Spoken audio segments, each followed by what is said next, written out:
Welcome everyone to some more Genshin Impact. And today, I'll be doing Clorinde's story quest. And we're going to get started right away. Oh, and there's also this, but we're not going to do that. Anyways, okay, first I have to unlock the quest. I mean, accept the quest, I already unlocked it. Okay, so we have, okay, Reparia Chapter Act 1, Silent Night, Judgment Day. Okay, go here. On the streets of the Court of Fontaine, a pair of familiar faces seem to need your help. Okay, just double checking. Alright, let's go.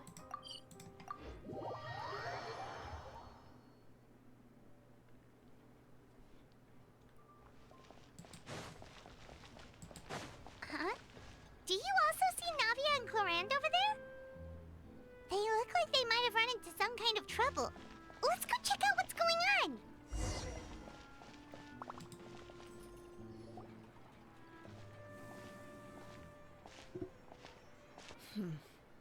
Still no dice?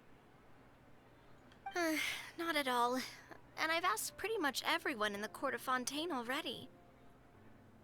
Lynette's ears drooped as soon as she heard that we'd have to be out and about for days on end. And Fremine, he hid himself under his helmet as soon as he realized there'd be people around that he didn't know. Oh. What about Chiori and Charlotte? I feel like both of them would be more than up to it. I've asked them already, but they're both pretty busy right now. I just gave the members of the Spina a few days off, too, so I don't want to bother them either. This is getting pretty difficult. Navia, Clorinde, what's up? Oh my. Well, if it isn't my dear partners. How are you all doing? Huh. Navia? Huh? Oh, you mean... Yep, this is our chance. Oh gosh, my mic. Okay. What are you going to do? We were just passing through. Do you need our help with something?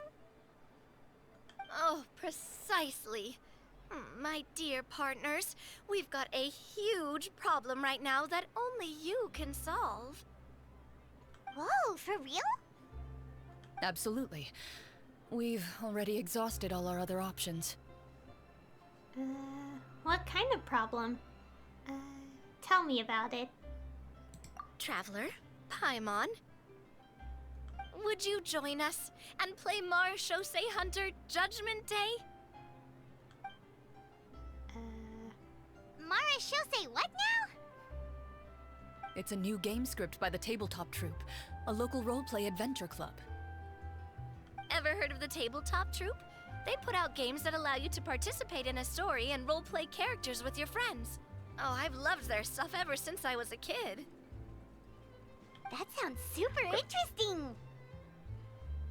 Clorinde and I are both veteran members of the club. Recently, someone came up with a new script and was looking for people to help playtest it for them. And when they asked, of course I couldn't refuse. I mean, come on, a brand new script? Nobody has ever played it before. Generally speaking, scripts at that level of development have a lot of issues, but I think this one is pretty solid. The author obviously put a lot of work into the story, and the world building is also quite credible. Whoa, whoa, whoa! I know I was the one that handed you the script, but some of us haven't read it yet. No spoilers, please. Anyway, the script calls for a team of 4. Ah, yes. We're missing one final player right now. You were right. That is a big problem. So, you're saying you'll help us out? I knew I could count on you, partner. Paimon and the Traveler are kind of a package deal. Is that okay? That's not a problem. I'll adjust the pace based on the actual number of players, and ensure that everyone has a good time. Well, Traveler, what do you think? Wanna play? Paimon will follow your lead. I always help a friend in need. Count me in for a great script. Well, that solves our problem. You have our thanks. Woohoo!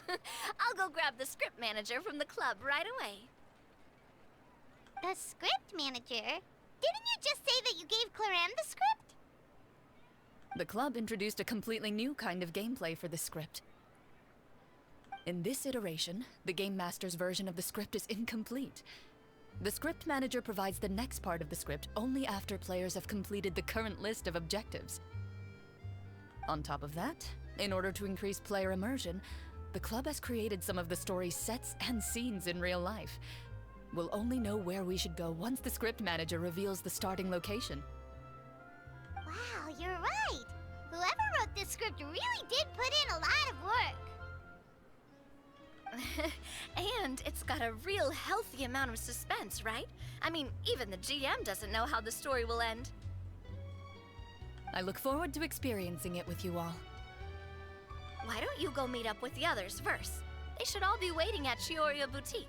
I'll come over with the script manager as soon as I find them. Sounds good. Remember to always watch where you're going, and don't rush. You say that like I'm 6 years old or something. Let me think. What kind of character should I play this time? I just hope you'll pick up some useful skills this time. Oh, and stop trying to persuade every animal you come across.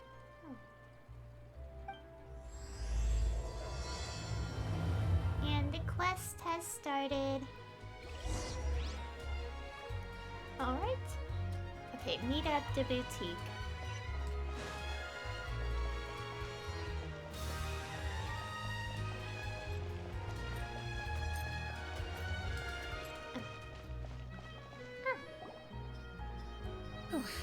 Sorry to keep you waiting. You're back! Huh? And you've got the Traveler and Paimon with you too! What a pleasant surprise. I assume you'll be joining us for the game then? Lyney, Furina! Paimon didn't know you were playing too. Are you also members of the tabletop troupe? Hey, you two. I'm more of a casual member, if anything. I haven't taken part in many formal club activities. Lynette, Fremine, and I play something similar at the Hotel Bouffe Tété sometimes, but I'm usually the GM. Still, I'm sure it'll be fun being a player for the first time. I'm looking forward to it. Well, I'm not a member of the club at all. Clorinde simply woke me up first thing this morning, said there was a good script worth experiencing, and asked if I wanted in. If you're interested, I can give you a referral. That should give you a 40% discount on membership fees. I think I'll wait to see how this experience plays out first, especially when it comes to the quality of the script. If it's sufficiently fun, then I'll join. Do you participate in a lot of tabletop troupe activities, Clorinde? You could say that. She's actually one of the few senior game masters of the troupe. Right. I knew about that even when she was still my subordinate. Oh, it's nothing. Really, just a small hobby of mine. Wow. Paimon's so used to seeing you be all upstanding and intimidating as the champion duelist. It's kind of hard to imagine you role-playing with a bunch of friends. So if we have a problem with any of the roles, do we have to submit a duel request to you? Surely you jest. I would never intentionally make things difficult for my players. I maintain a clear boundary between my professional and personal lives. The me you see at court represents the law and order of Fontaine. I put all personal feelings to the side and grant a fair duel to all who seek to defend their honor. But in my personal life, I'm just an ordinary person. Someone who feels anger and sadness, just like everyone else. Well, you say that, but for all the time I've known you, I don't think I've ever seen you cry. I've seen you get angry, sure, but Now I'm wondering whether you were actually mad or if it just looked that way from the outside. I was probably in work mode during those times. Is that so? Well, in any case, I just feel like even in your personal life, you don't get emotional very often. So you want to see me cry? That might be a little difficult. A show of anger, though, that might be something I could accomplish. No, that's not what I meant.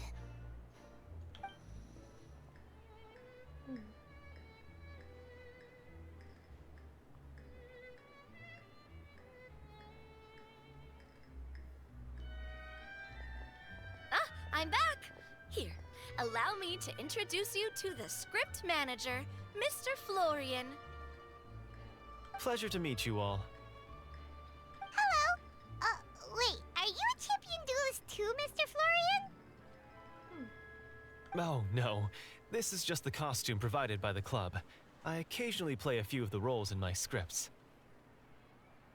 That sounds like a lot of work. It's nothing. It's the least we can do to give the players a more immersive experience. Anyway, allow me to give you a brief introduction of the script. This script was adapted from the real history of the Marechaussee Hunters. You all will play the role of hunters from a bygone era and resolve a series of events unfolding in the capital. Paimon's not super familiar with the history of the Marechaussee Hunters. Is that a problem? Oh, no problem at all. I can give you a brief rundown. So, basically, Marechaussee Hunters were people who dedicated themselves to hunting monsters and protecting the city by using a special swordsmanship technique passed down over generations. Their story can be traced back to the ancient Remurian dynasty, as well as the first hunter, Cassiodor. Oh? But I'll leave the finer details for you to seek out and discover later. And I'll provide additional commentary as the story progresses. In that case, brave hunters, are you ready to set out on an unknown adventure? Whoa, just one sentence and it's like we're in the story already! Aha, I see many a determined gaze before me. Very well, head over to this location and begin your heroic journey. So, as we follow the story, it leads us to specific scenes?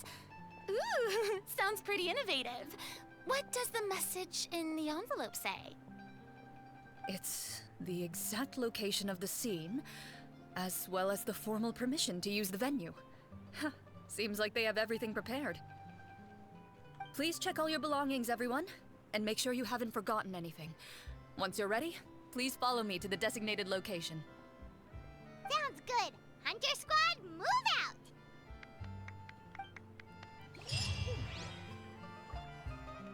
Alright. Okay, head to the venue indicated by, in the script. Alright, let's see how this is going to play out. I should probably be careful not to fall too far. Oh. Okay, it's even further away. Okay. Wait, where is this? Okay, all the way there. I think we could just run there. We don't need to teleport underwater or anything. Okay, careful with stamina. Oh.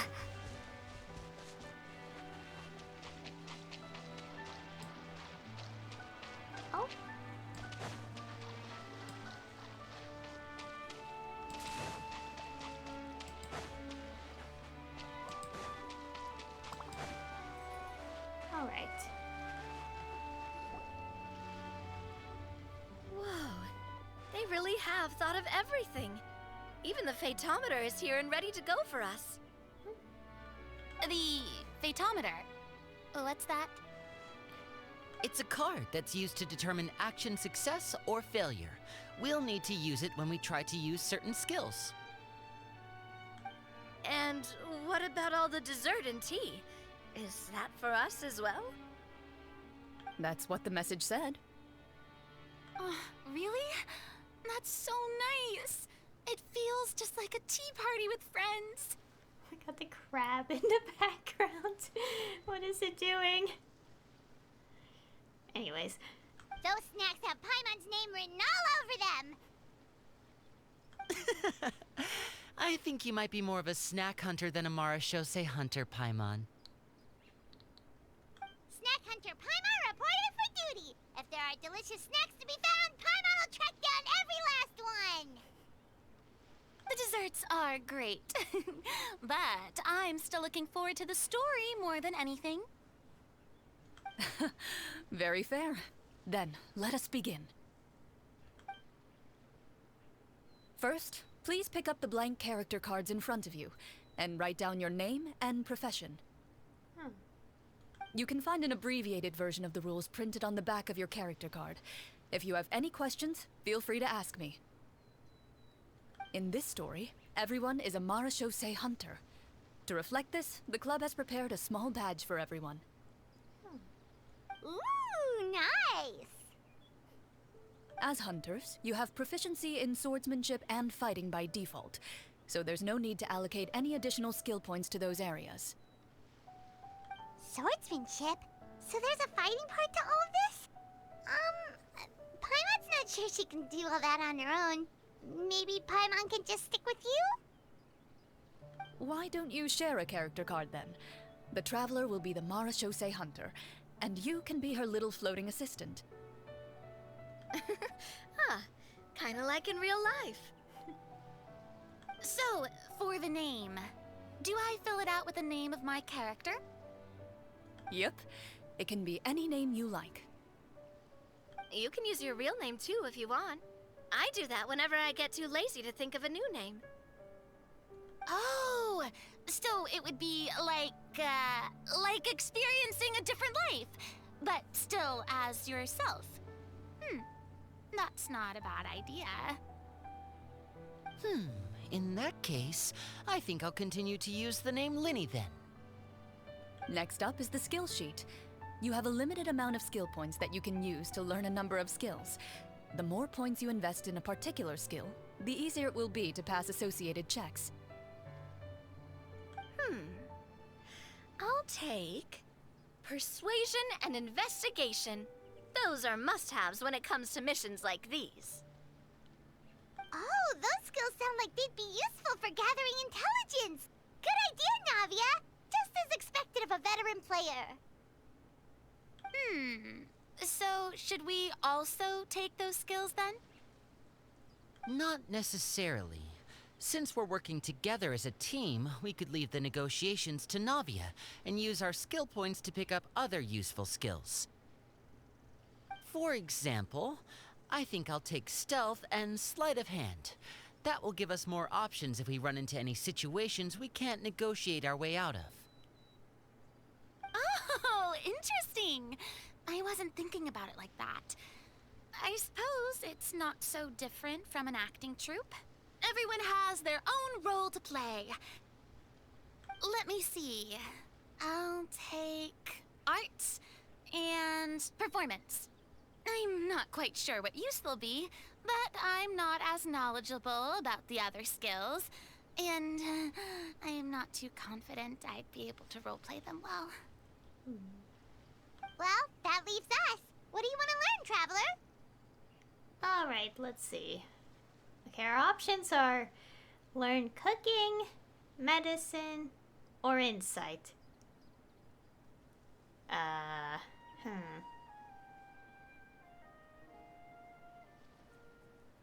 Maybe... I honestly don't know. How about medicine? Ooh, so you want to help people when they're injured. That's nice of you. Oh, we're going to end up selecting them all. Alright. Guess insight? Oh, something that'll help you get a read on other people's thoughts. Sounds useful. So what do you think? Are you sure you want to learn these two skills? Oh, we're just selecting two specific ones. Okay. Yeah, I think that'll be okay. Medicine and insight. Yep, I'm sure. Let's see. Oh, looks like you each have enough points to choose one final skill. You've all picked such classic skills. It's fine to go a little bit out of the box, you know. Why do I get the feeling she's getting ready to cause trouble? For example, this one here. Summon. Doesn't it sound super mysterious and cool? Oh, I saw that one just now as well. The description says, this skill can be used under certain circumstances to summon characters or creatures that fit the script's world-building rules. The script's world-building rules, huh? But how are we supposed to know what a Marechaussee Hunter can summon? Oh, that's not for us to worry about, my friend. Just learn the skills that interest you, and the GM will take care of the rest. Alright, you've convinced Paimon. Let's learn summon then. Paimon can't wait to see what kind of thing shows up. Well, now that everyone's more or less finished creating their characters, we can begin. Since 2 of our players are doing this for the first time, though, let me ask. Would you like to play on easy mode or authentic mode? What's the difference between the two? Well, in role-playing games, the story sometimes changes based on the decisions of the players and the results of the Fatometer. For example, if you fail a check, that means you cannot use the target skill in that scenario. A critical failure may even result in further negative consequences. If you choose to play in authentic mode, every time you elect to use a skill, you'll need to use the Fatometer to see whether you succeed or fail, and face any consequences that may follow. If you choose easy mode instead, every check will be successful by default, and you won't have to worry about luck playing a factor. Okay, let's see. Reno checks triggered by...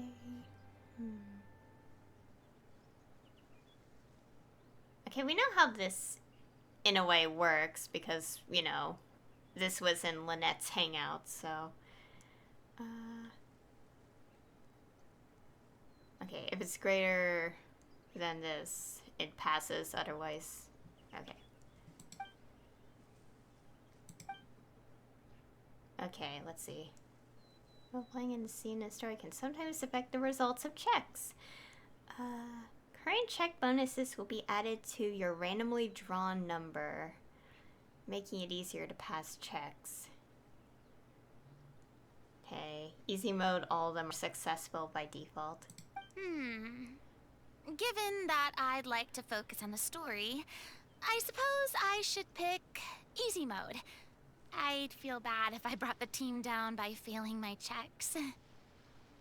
Huh? Oh, come on. Don't worry about that. RNG is the lifeblood of role-playing games. I'm going with authentic mode for sure. Never knowing what you might have to overcome. Ugh, doesn't that sound exciting? I'd rather be mentally prepared for what might happen. All right, then I'll mark down Furina for easy mode. All her checks will be successful by default. As usual, Navia and Lyney will play on authentic mode. What about you, dear partner? How would you like to play?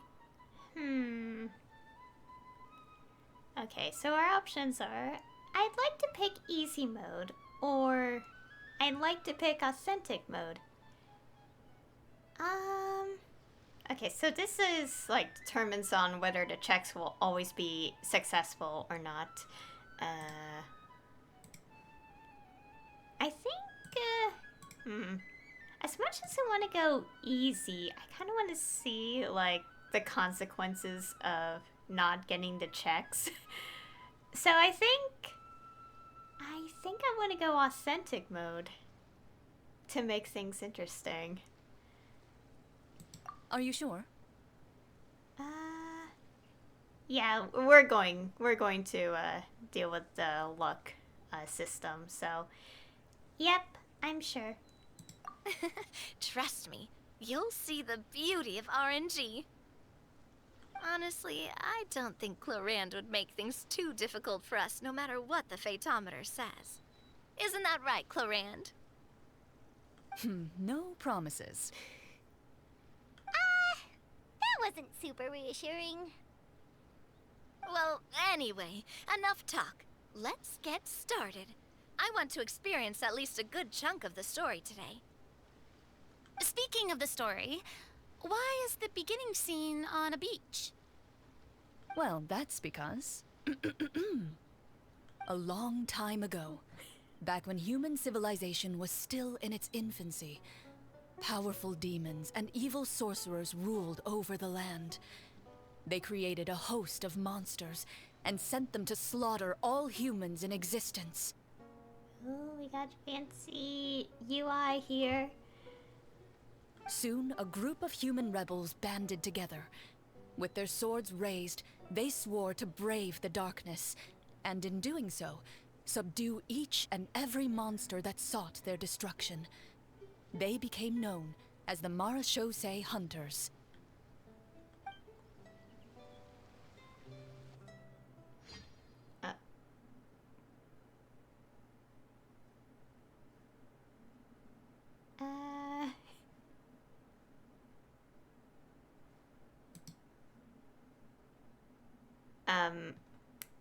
I think it's trying to load. Okay, it is loading. Sometime later, as a member of the Marechaussee Hunters, you receive a commission. Following the address provided on the message, you take a boat and arrive at this strange city. As you inhale, you can taste the slightly salty air of the docks as you begin to survey your surroundings. There aren't many people in the vicinity, but you do take note of a few others who, like you, seem to be sizing up this place. Your eyes meet, and you realize these people are fellow Marechaussee Hunters, likely led to this location after receiving the same commission as you. You're all Marechaussee Hunters too, right? Allow me to introduce myself. The name's Navia, monster hunter by trade and helpful neighborhood businesswoman on the side. What say you to traveling together? We can help each other out on the road. Okay, count me in. My name is Lyney. I've been wandering since I was little and picked up a few less than legal tricks along the way. I was adopted by a Marechaussee Hunter and later chose to follow in his footsteps. Is this where you introduce your character to everyone? It sounds like they've done this dozens of times. My name is Furina, and, I grew up in a noble family. I always had a strong interest in performance and the arts. Even though I'm a Marechaussee Hunter, what I really want is to be a performing artiste. Hey, that's really cool. You can do it, Furina. That's exactly how it's done. Paimon is Paimon, a good friend and companion to this Marechaussee Hunter right here. I've been studying medicine ever since I was a child.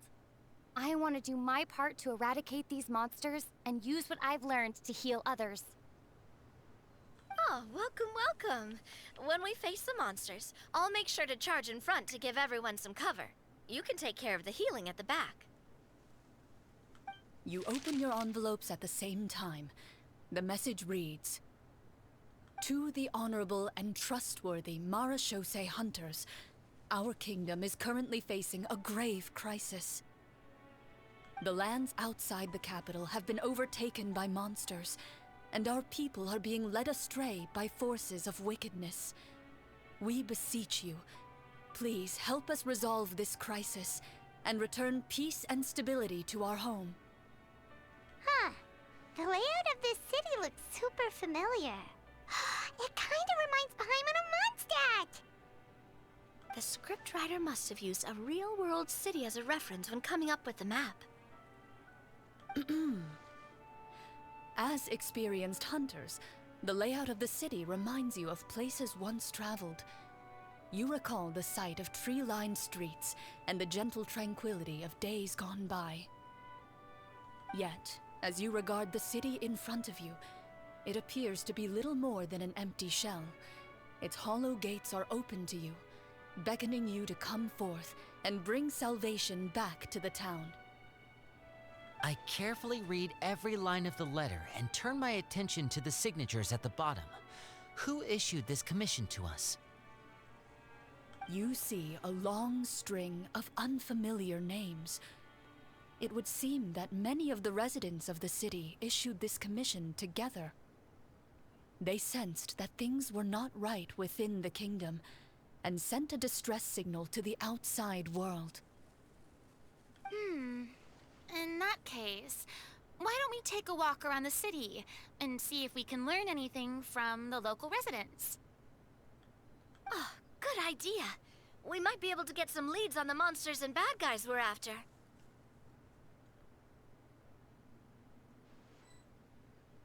You look up and see a tavern nearby. It appears to be open for the day.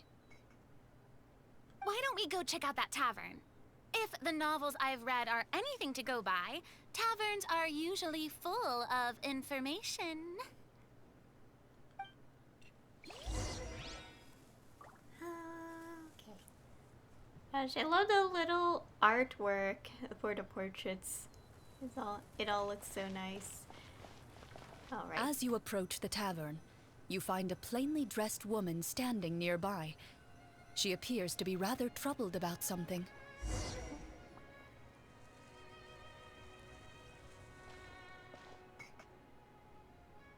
Greetings, friend. Lovely weather we're having today, don't you think? Oh, hello. I suppose you're right. The weather today is quite lovely. If only those monsters out there would stop causing trouble. It seems like every character included in the script has a certain amount of useful information to offer. If we keep asking questions, we might be able to get some good leads. Oh, come now, don't be sad. Life is all about optimism. Oh, that reminds me. What did you have for breakfast this morning? Huh? I don't think that's the kind of question we're supposed to ask. Oh gosh. Nothing turns a frown upside down like good food. How about some macarons? I could make you some. You didn't even take cooking as one of your skill proficiencies. That's not necessary, miss. Excuse me for saying this, but you don't really look like a chef. Besides, I'm not really a fan of sweets. So you're someone who barely smiles and doesn't like sweets. You're really starting to remind me of this one friend of mine. Hey! Did she just... me? Clorinde must have broke character for a second. This isn't getting us anywhere. Traveler, maybe you can think of something.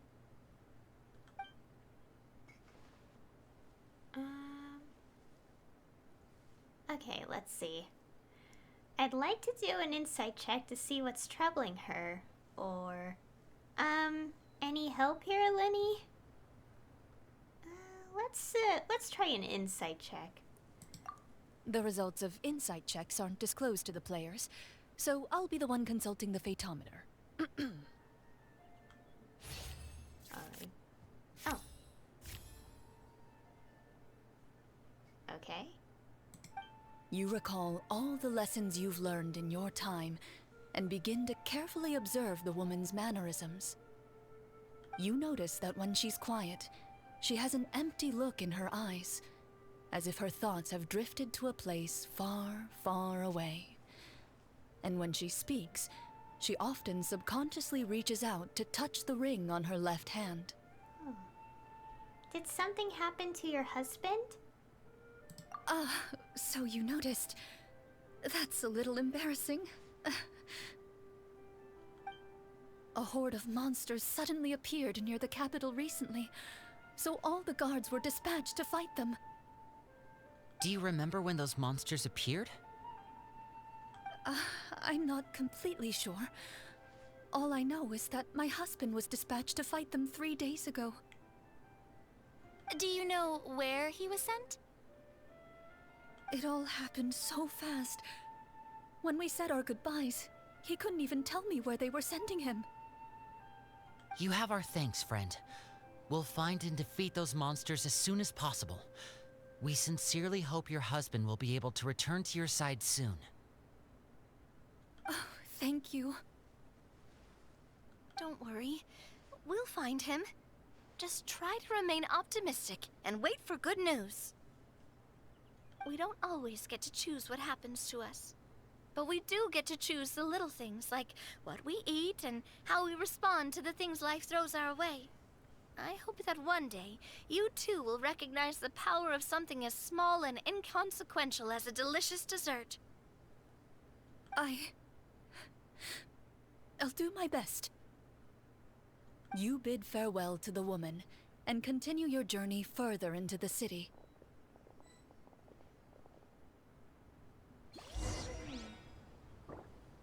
Alright. Explore the nearby area. As you venture further into the city, the streets appear largely empty. An elderly woman walks past. You see her shake her head as she puts away her wrinkled wallet. A nearby merchant folds his arms and gives you a disdainful look. You get the impression that he's someone who has long gotten used to the sight before him.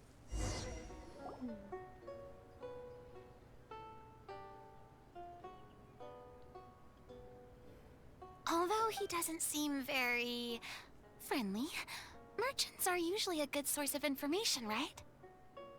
Pardon me, sir. I'd like to ask a question if I may. That depends. How much are you willing to pay? How about this much? What do you take me for? Some lowly beggar? You can't even buy half an onion with that amount. Surely an onion can't be that expensive, right? What do you know? War's nearly upon us. Everything costs several times what it did before. If you're not gonna buy anything, then scram. Whoa, what a nasty guy. Maybe we shouldn't even bother talking to him. But he still might have information we need. Traveler, can you think of something? Alright, our options. Persuade him, Navia. Or Lyney, you're up. Or Furina, put on a performance. I'm not sure.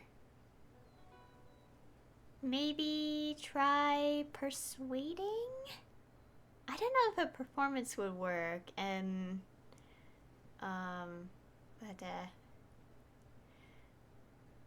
let's try persuade.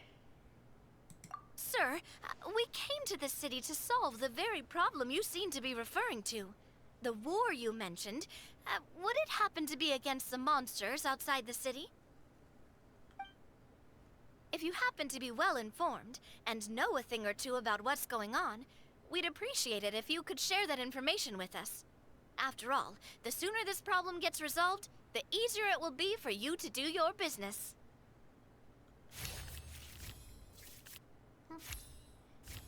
Oh. Okay. Check success. Well, things are basically as you said, young lady. Those monsters are camped outside the city, and they've been destroying all our trade routes. We have limited reserves within the city, so if this continues, we're all gonna be in big trouble. Wait, you're saying no one has put a plan in place to distribute supplies or maintain order? We could all starve and those nobles in the palace wouldn't even break a sweat. Who knows? Maybe they've been in cahoots with the monsters all along. That is concerning. All right. That's all the information you need, right? Off with you now. I've still got business to do. You know, if you smiled a little more, you'd definitely get more business. And I bet that would make your life just a little bit sweeter. I'm not saying it's guaranteed to work. It's just a tip.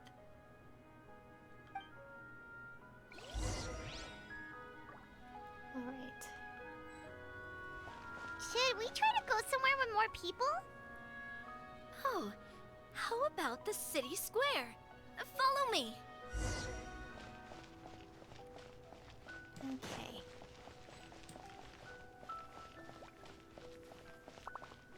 Before you lies the city's central square. You see a man with a slightly anxious look on his face, pacing back and forth, his head hanging low. He doesn't seem to notice your approach. Still immersed in his own thoughts, he shakes his head and lets out a long sigh. This guy seems promising enough. Maybe I can get some information out of him. Hello, sir. Is there anything I can do to help you? Wait, you're... I'm... Oh, dear goodness! You're a Marechaussee Hunter!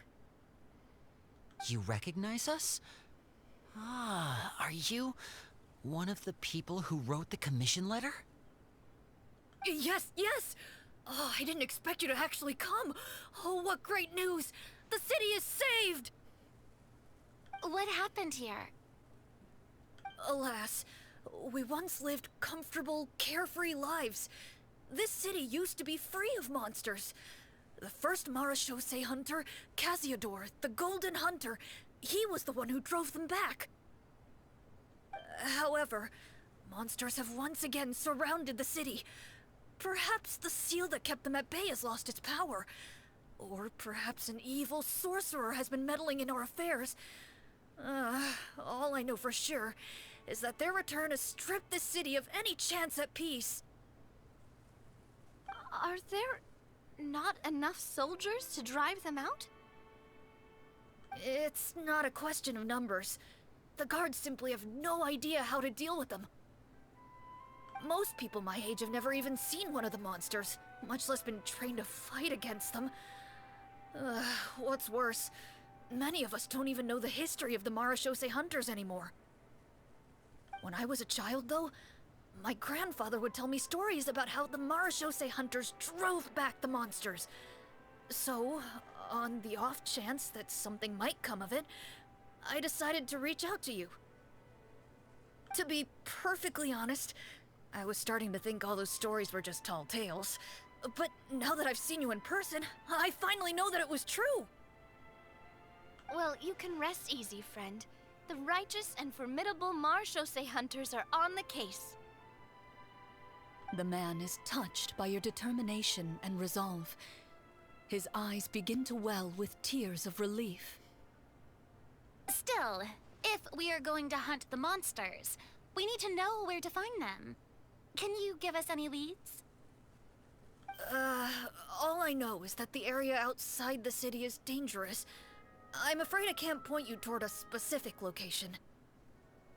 Oh, although, if you leave the capital through the main gate and follow the road, you should run into a group of guards. They might know more about where to find the monsters. I see. We'll go look for them then. All right, be careful. Oh, and one last thing. The monsters outside the city are just part of the problem. There are evil sorcerers inside the city as well, so be on your guard. They're actively working with the monsters, and have corrupted the court ministers with malicious magic. They're the reason why, even inside the city, everything has been a giant mess. Even one of our kindest ministers has turned into a boorish and unreasonable figure. interested in nothing but enacting laws that exploit the people. Who knows how much longer we'll be able to go on like this. Talk about being stuck between a rock and a hard place.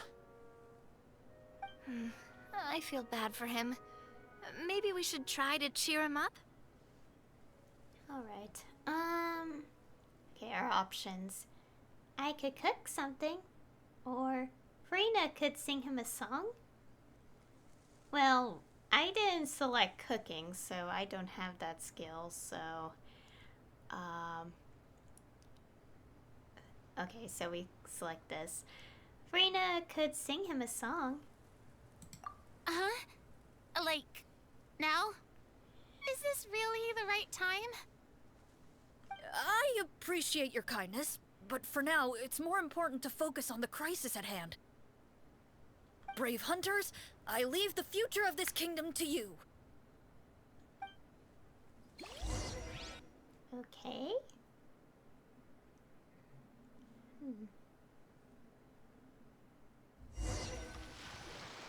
If I understood correctly, there are currently 2 problems in the kingdom that need solving, right?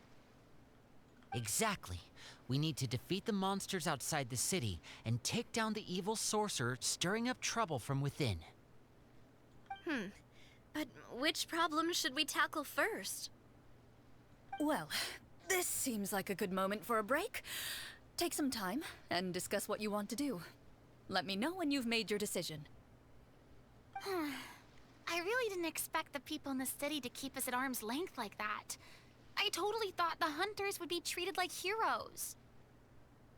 Well, Clorinde said the script took cues from the real history of Fontaine, right? Maybe the real-life Marechaussee Hunters were also treated like that. I wouldn't say it's a perfect representation of history, but there are definitely some similarities. Would you like to hear more about it? Sure. As long as it doesn't spoil anything in the script.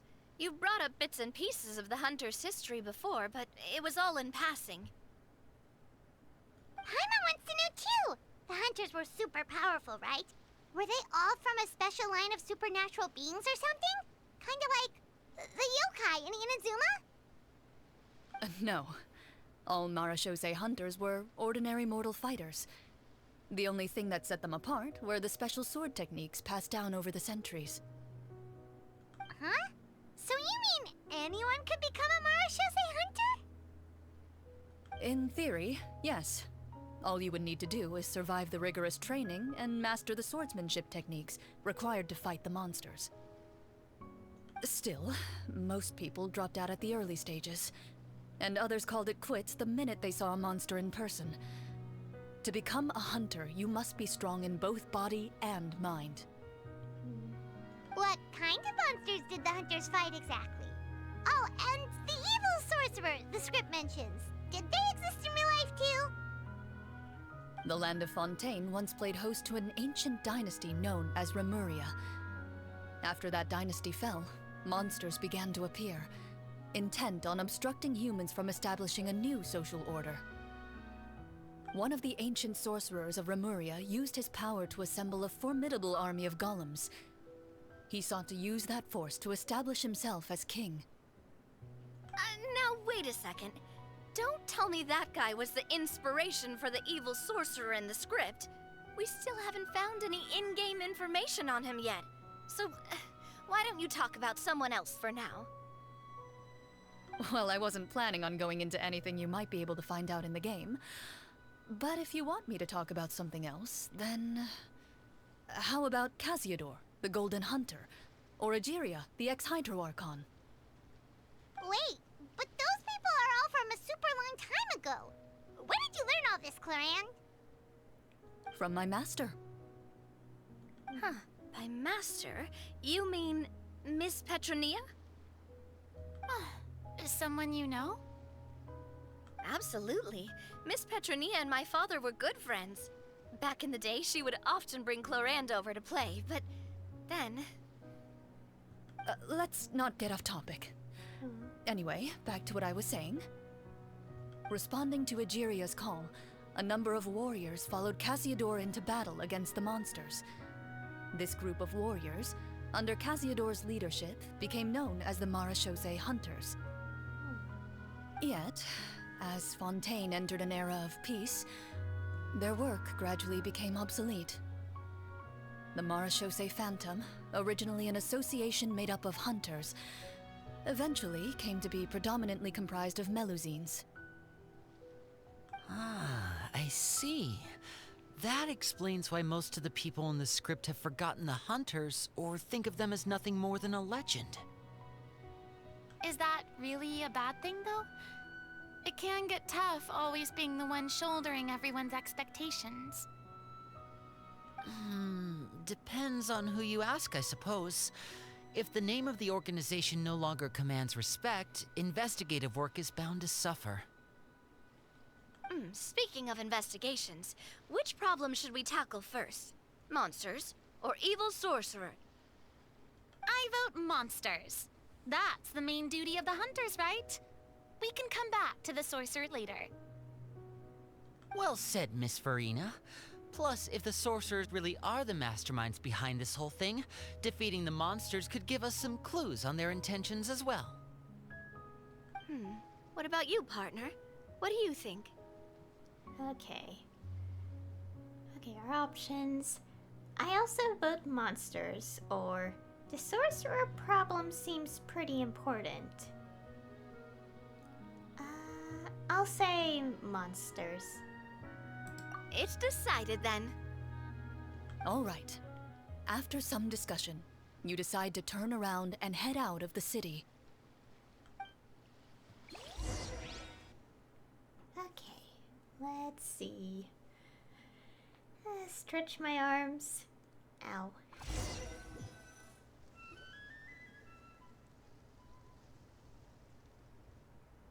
Let's take a look around, like that guy said. Oh my gosh. You there! Outsiders, halt! Who's there? An armored man approaches you. He has a tall, muscular build and a determined expression in his eyes. Just one look, and you can tell he's fought in his fair share of battles. Although he's trying his best to conceal his current state, his uneven gait and the sweat dripping down his forehead make it obvious that he's been wounded and is in serious pain. I'm the captain of the guard. I saw you sneaking around the city earlier, so I'll only ask this once. State your purpose, or it's off to the dungeons for the lot of you. Wow, it's been a while since someone's been this suspicious of us. I said talk, not whisper between yourselves. Have you ever heard of the Marechaussee Hunters? Marechaussee Hunters? Ha! That fairy tale, you mean? What, you expect me to believe you're one of them?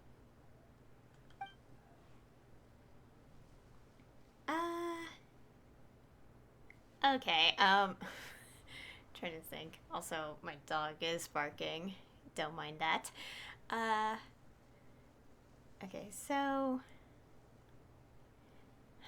Okay, our options. I'd like to do a medicine check to see if I can help him. We're counting on you, Navia. Or I'd like to do an insight check to tell what he's thinking. Okay. I mean, he's wounded, so I feel like helping with that is important.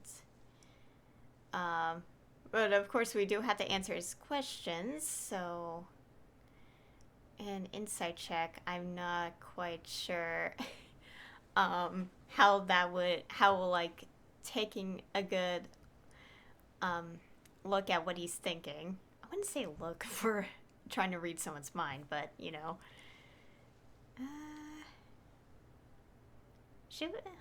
I want to try our chances with medicine check.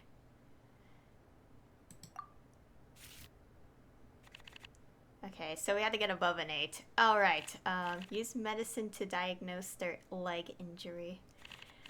Okay, Okay, that didn't work. Ow, we failed. Well, I guess we have consequences. I mean, I did purposely pick the, you know, the option, so to make it more interesting.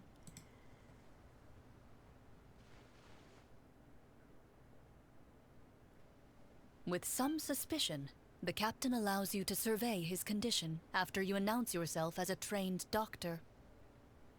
Unfortunately, you're unable to adequately assess the source of his injury, much less come up with a way to relieve his pain. Ew. I'm sorry. My skills are a little rusty. Well, this is no ordinary wound. It was inflicted by a monster. Now tell me, are you truly a Marechaussee Hunter? He regards you with suspicion for quite some time, before shaking his head. Perhaps he's finally accepted that you're here to help. Sir, we were indeed in the city earlier, but our purpose was only to gather information on the monsters. We're here to help the city and all the people within it. Your guards are still fighting the monsters as we speak. They could be seriously wounded and in grave need of support. You need all the help you can get.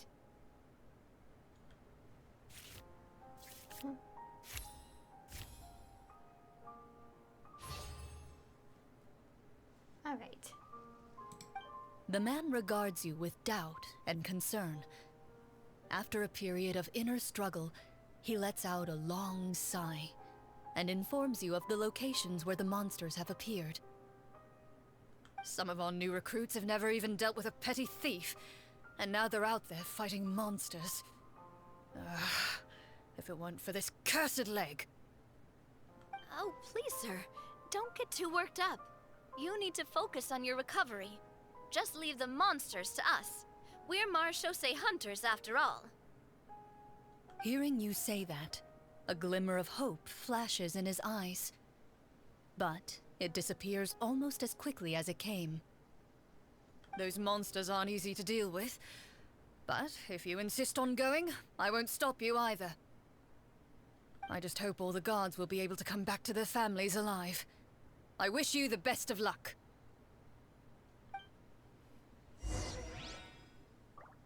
All right. Based on what the captain said, the monster should be right up ahead. Let's go. Hopefully we're not too late.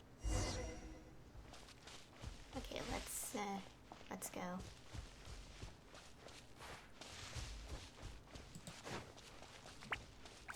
As you approach the battlefield, you see numerous people lying by the side of the road. They appear to be dressed like guards. Their faces are filled with desperation and terror. Some are screaming and cursing in vain, as if still trying to banish the monstrosities they saw from their minds.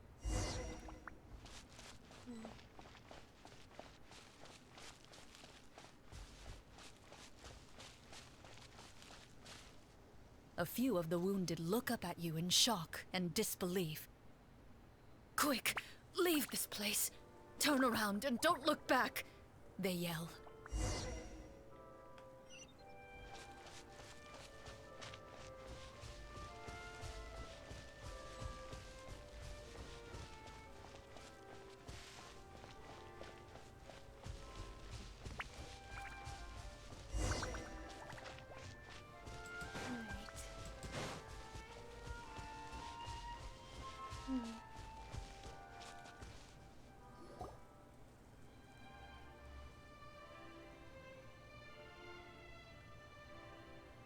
This is the place he mentioned, right?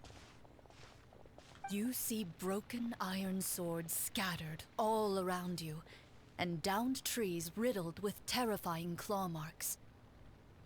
All the signs point to one thing. A truly devastating battle just took place here. Be on your guard, everyone. The monsters might still be around. Before you can finish your sentence, you hear rustling sounds from the surrounding bushes. The monsters have emerged. Oh gosh. They close in on you without fear.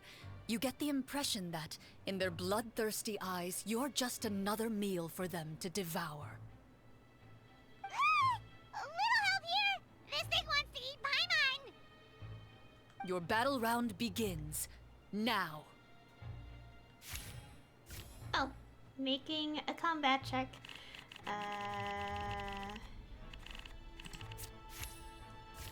Oh, yes. Success.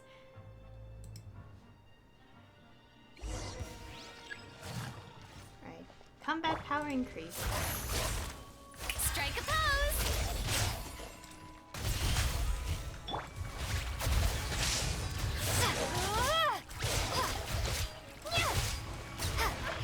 The next battle round begins now. Let my name echo in song! Hey there! Hiya! Feeling lucky?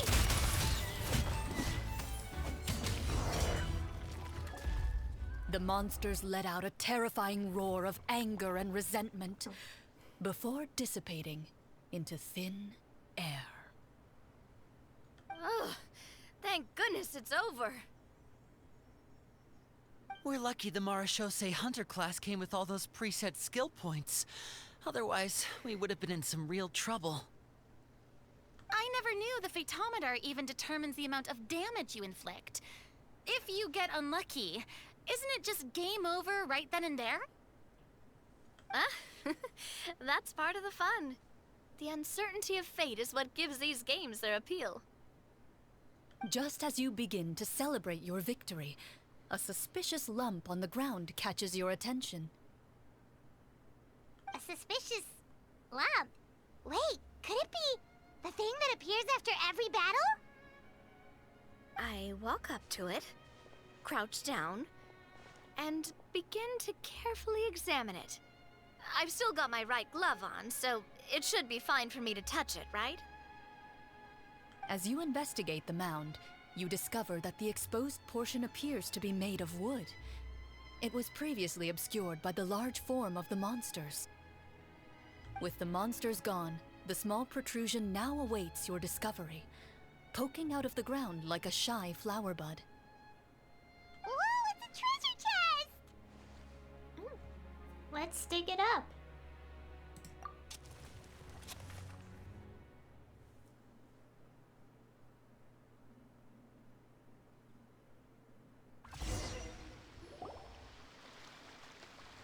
With everyone's help, you successfully excavate the wooden chest from the ground. Even without opening it, you can tell from the mora and jewels scattered around the chest that it must contain quite the fortune. Makes sense. We worked hard for this. Let's open it and we can share what's inside. I can understand your excitement, Paimon, but think about it. Doesn't it seem like there are people out there who need this treasure more than us? Yeah. Think about all the people suffering in the capital. Or all those guards who got hurt fighting the monsters. Wouldn't it be better if we gave the treasure to them? Wait, is that how it works? Paimon thought since we were the ones to dig it up, we could just take it for ourselves. Well, let's put it this way. Any decision you make during a role-playing game can impact the future course of the story. But would the people really believe us? It's hard enough for us to prove we're Marechaussee Hunters. What if they think we procured the treasure illegally? They might get even more suspicious of us. That's definitely something we should consider. Maybe we can come up with an explanation in advance. Well, if donating it could cause that much trouble, why don't we use it to buy some gear and fill up on good food? Then we'll be ready to fight even more bad guys. Looks like you're facing a difficult choice once again. Well, it's getting late. Why don't we call it a day for now? Wow, where did the time go? I'm not sure if it's because I'm having so much fun with you all, or because the story is particularly enticing, but I feel like I could almost keep going. Here, here. Ooh, how about we play through the night? I'm not sure I'll have enough energy for that. Yeah, that won't work for me either. Lynette will give me an earful if I get home too late. I understand how you feel, Navia, but we have to change venues for the next part of the story anyway. Huh? Another location? Mm-hmm. There's a special note for the GM at the end of this section that says to proceed to an indoor set for the next part of the script. Whoa, they really pulled out all the stops for this new script. Well, even if we end the game for the day, we can still stay a little longer and hear Clorinde finish her story, right? Paimon wants to hear more about the history of the Hunters. Something tells me you just want to finish the free desserts before we break for the day. That's just a coincidence, okay? Besides, to Paimon, not finishing free food feels even worse than having to buy her own. And anyway, Paimon really does want to hear more about Clorinde's master. Well, If the story doesn't have a happy ending, it's okay not to finish it. It's nothing. I appreciate the concern, but it's all in the past. It won't do any harm to share these things now.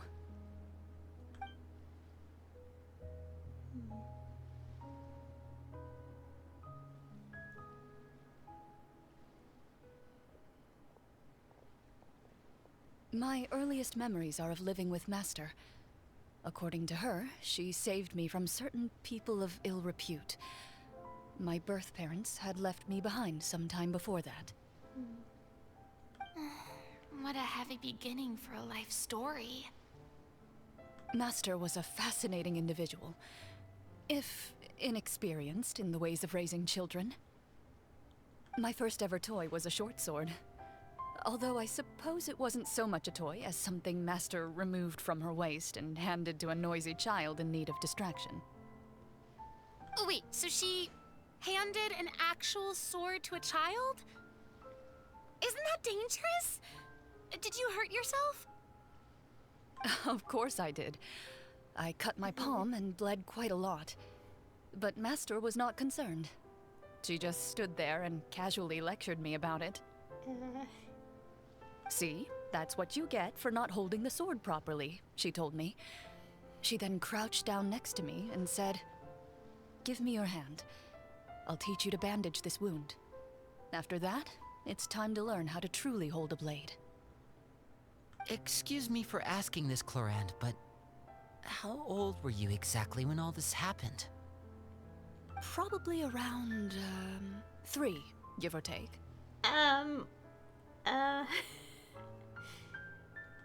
3? Isn't that when most kids are still struggling to hold a fork? As I said, Master was rather inexperienced in the ways of raising children. She believed trial and error was the best way to teach a child what they're capable of. I'm not so sure this is a question of experience. I didn't see anything wrong with her ways at the time. And anyway, children don't get to choose how they're raised. Oh, she did bring me back a pet from Liyue once. It was a Geovishap hatchling. A Geovishap hatchling? For a pet? That seems even more dangerous! What she said was this: make sure to get along, you two. If you really can't agree on something, just settle it with a fight. Whoever loses is the real pet. And how old were you when this happened? Oh gosh. 5. Well, did you win? No, I lost. So, you're saying you actually became the Geovishap's pet? Yes, but only for a week. By the end of that week, I defeated it in combat, and we've shared a cordial relationship ever since. That really doesn't sound like the kind of childhood someone should have. Later on, I gradually understood that Master most likely didn't know any other way to raise a child. She was a Marechaussee Hunter, but I never heard her bring up her own parents. Thanks to her, I learned how to navigate the forest by the age of 6, and could hunt monsters in the wild by myself the year after that. Even though the training she subjected me to was strict, she always made sure to take me traveling when she had the time. We met many of her friends during those days. That was also how I met Mr. Callis and his family. I still remember the first time we met. You were too scared to join our picnic and hid behind Ms. Petronia the whole time. I still hadn't really met many children my age at that time, so I didn't know how to interact with others. After that, though, you started coming over a lot. You loved challenging people to shooting competitions, remember? I don't think many members of the Spina ever beat you in one of those. I had a lot of fun during those days. I enjoyed them too. Oh, do you remember that one time we went exploring around the Spina together? We overheard Papa call your master Fontaine's Protector of Justice. We tried to pretend like we never heard anything, but you nearly let it slip that one time. Protector of Justice? Oh, wait, you mean that vigilante hero from 20 years ago? The one who is always active at night? Yep, that would be her. She often would put on a black cloak and go out at night. I never knew where she went or what she was doing. Until, like Navia said, we overheard the truth from Mr. Callis that night. 20 years ago, huh? I still remember the guards leaving all kinds of witness reports about her on Nervalette's desk. My apologies. Oh, there's no need to apologize. You had nothing to do with it. And anyway, everything she did was for a good cause. Although, calling herself the Protector of Order was a bit much. Especially when she deliberately operated outside the law. Huh? When did the Protector of Justice become the Protector of Order? Oh, she had a bunch of code names. I heard she would just come up with a name on the spot whenever she was asked. Later on, she probably got sick of answering those questions and decided to stick to just two. The Protector of Justice and the Protector of Order. That sounds like her, all right. I bet she forgot which of the two she'd use by the time she got back each night. Well, she certainly sounds like a fascinating individual. With her strong sense of justice, it's no surprise her student followed in her footsteps. It's true. I always wanted to become like her.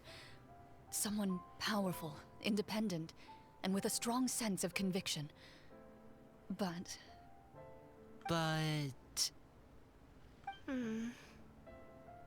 She suddenly disappeared the night I turned 10 years old. Disappeared? What happened? I have no idea. She didn't even leave a note. I was never able to find out where she went. That night, I was celebrating my birthday at Navia's house, but Master never came to pick me up. When I returned home on my own, it was to an empty house. When she still didn't appear after a few days, I went to Mr. Callis's house to ask about her whereabouts, but he only shook his head. Papa probably didn't know either. I know he sent a few people to investigate the matter in secret, but they never found any credible leads. Don't worry, I understand. To be perfectly honest, given Master's personality and way of doing things, it all made a lot of sense. If I had to guess, I'd say she probably used it as an opportunity to force me to become independent. Just like how, when a litter of kittens reaches a certain age, the mother willingly leaves them behind. Were you upset, Clorinde? I was at first, but not anymore. I don't believe Master would suddenly disappear for no reason. There must have been something she just had to do. Well, despite everything, you still managed to follow in her footsteps and become the greatest champion duelist in all of Fontaine. You're practically a living symbol of law and justice. I suspect my position would be far too by the books for her. Master always did whatever she pleased. But you're right. I suppose I do take after her in some ways. Who knew Clorinde had such an interesting past? I never had the chance to ask her about it before. I wonder if Clorinde's master were the champion duelist back then, would that duel against Mr. Callus have gone differently? Oh no. Judging by the atmosphere, Clorinde and Navia are probably thinking something similar. The mood just got super awkward all of a sudden. Well, anyway. Would you look at the time?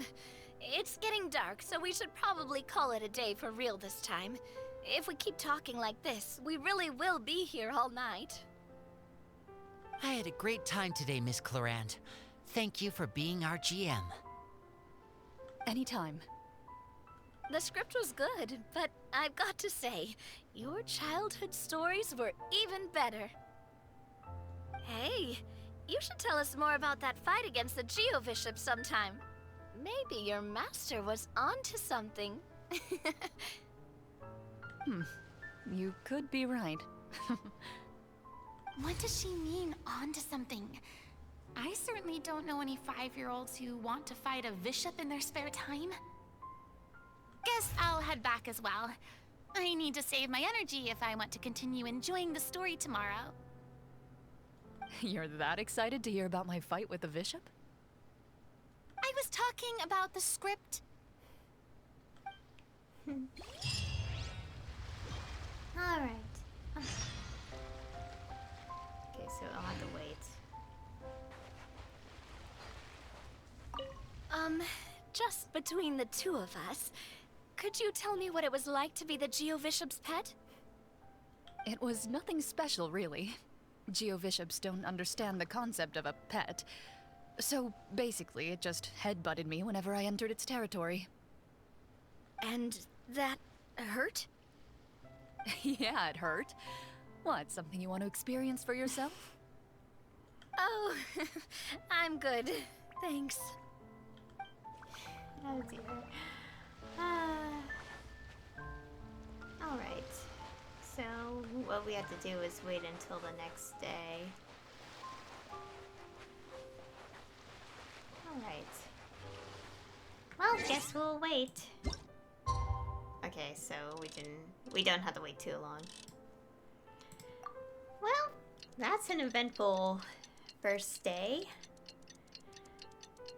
I'm stretching my arms. Oh wait, what? Oops. Did I accidentally? Okay, that's weird. I think I may have accidentally did that too many times. Okay. They have to. How did I may need to check the recording because did I accidentally turn it too many times? What? That's weird. Let's go meet up with the group. Paimon's really looking forward to today's story. Alright. Oh, whoops. Oh. Wow, that's a distance. And also, Clorinde's past is quite interesting.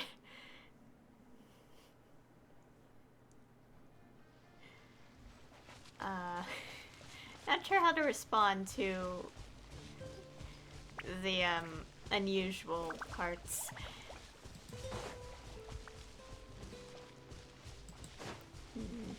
I got my thread. Oh. Enter the game venue.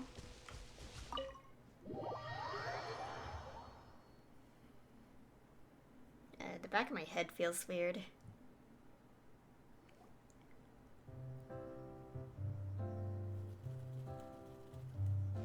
Looks like everyone's here. Now, before we begin, why don't we finish where we left off yesterday? There was an important decision to be made, yes? I'll pour everyone a cup of tea. Is that really the most important part, though, Clorinde? Paimon's more concerned about our current surroundings. Heavy walls, cold railings, dim lights. This This is obviously supposed to be a prison. I admire the work put into the set. Still, it's obvious the scriptwriter has never paid a visit to the fortress of Marechaussee. So this set is going to be a part of the script?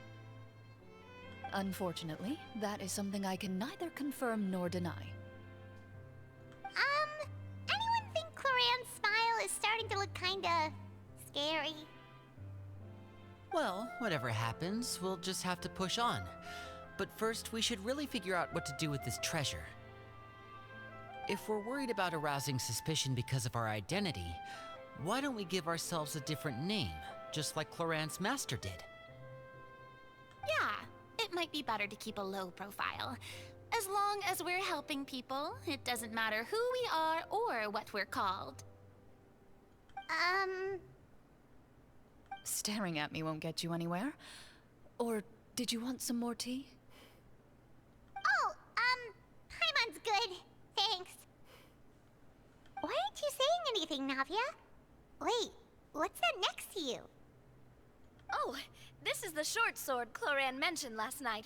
I found it. Huh. I'm surprised you managed to track it down after all this time. Well, I made sure to take good care of it, considering the circumstances in which you gave it to me.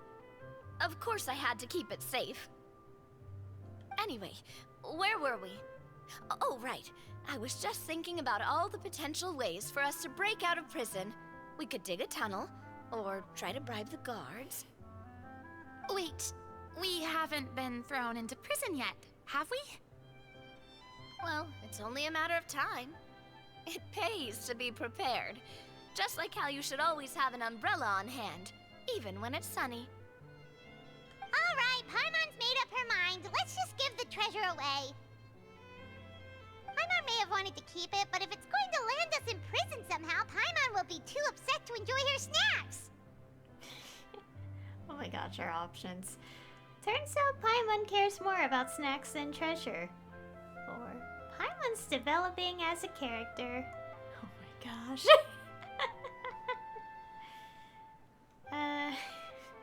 My goodness.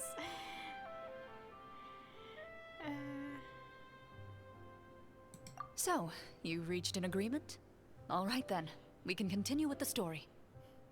Oh, and we'll collect all the scattered pieces of treasure on the ground as well. All right. You collect the treasure and make your way back to the capital with your bag of loot in hand.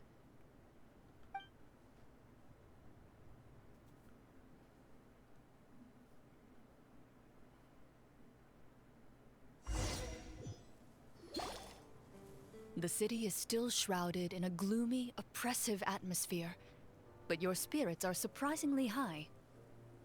In places where sunlight struggles to reach, you generously share your wealth with the children, the elderly, and the poor in urgent need of help. Thank you, kind soul.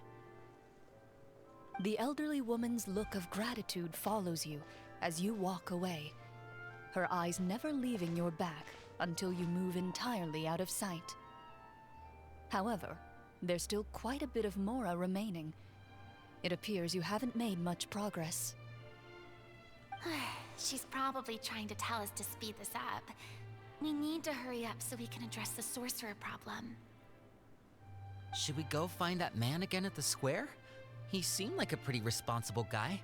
I'm sure he knows the people here far better than us. Oh, good idea! Just as you start to make way to the square, intent on finding the man again, there's a voice.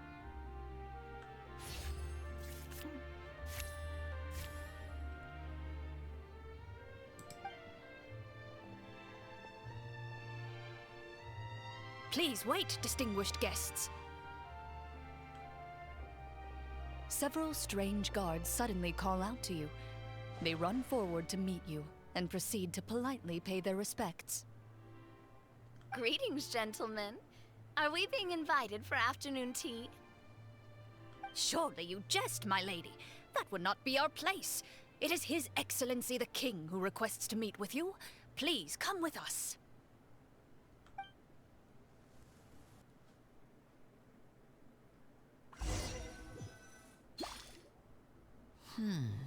Do you think this could be a trap?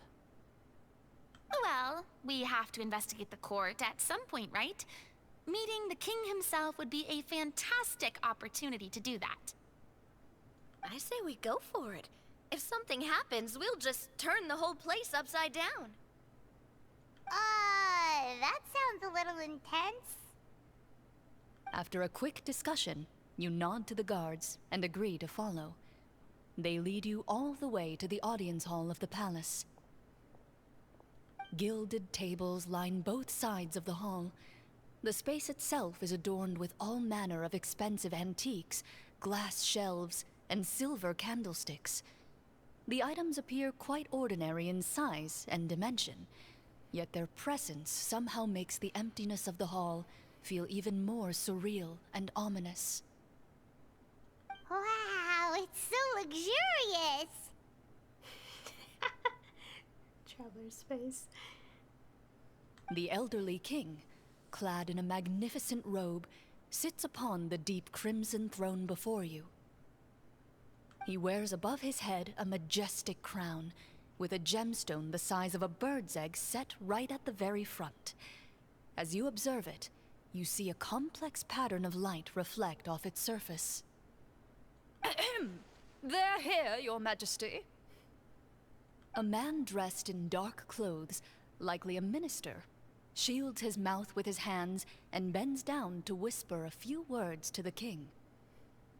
After a moment, he lowers his hands and stands back up. His gaze shifts to fixate on your group, but he does not move from his place at the king's side. The king does not appear entirely aware of his surroundings. The man by his side, though, we should keep a close eye on him. The king remains still and says nothing. The minister is the one who speaks. Esteemed guests, allow me to thank you for coming to our faraway kingdom. Unfortunately, His Majesty the King finds himself quite exhausted from work. So please allow me, his Prime Minister, to welcome you in his stead. I've heard tell that your group, the Marechaussee Hunters, used your exceptional ability with the sword to repel the monsters near the capital. Such a great deed deserves to be rewarded. However, seeing that I was not fortunate enough to observe such a feat with my own eyes, you'll forgive me for seeking to verify the truth by speaking to you myself. Well, we've got nothing to hide. You brought us here to talk, right? So we'll just explain what happened.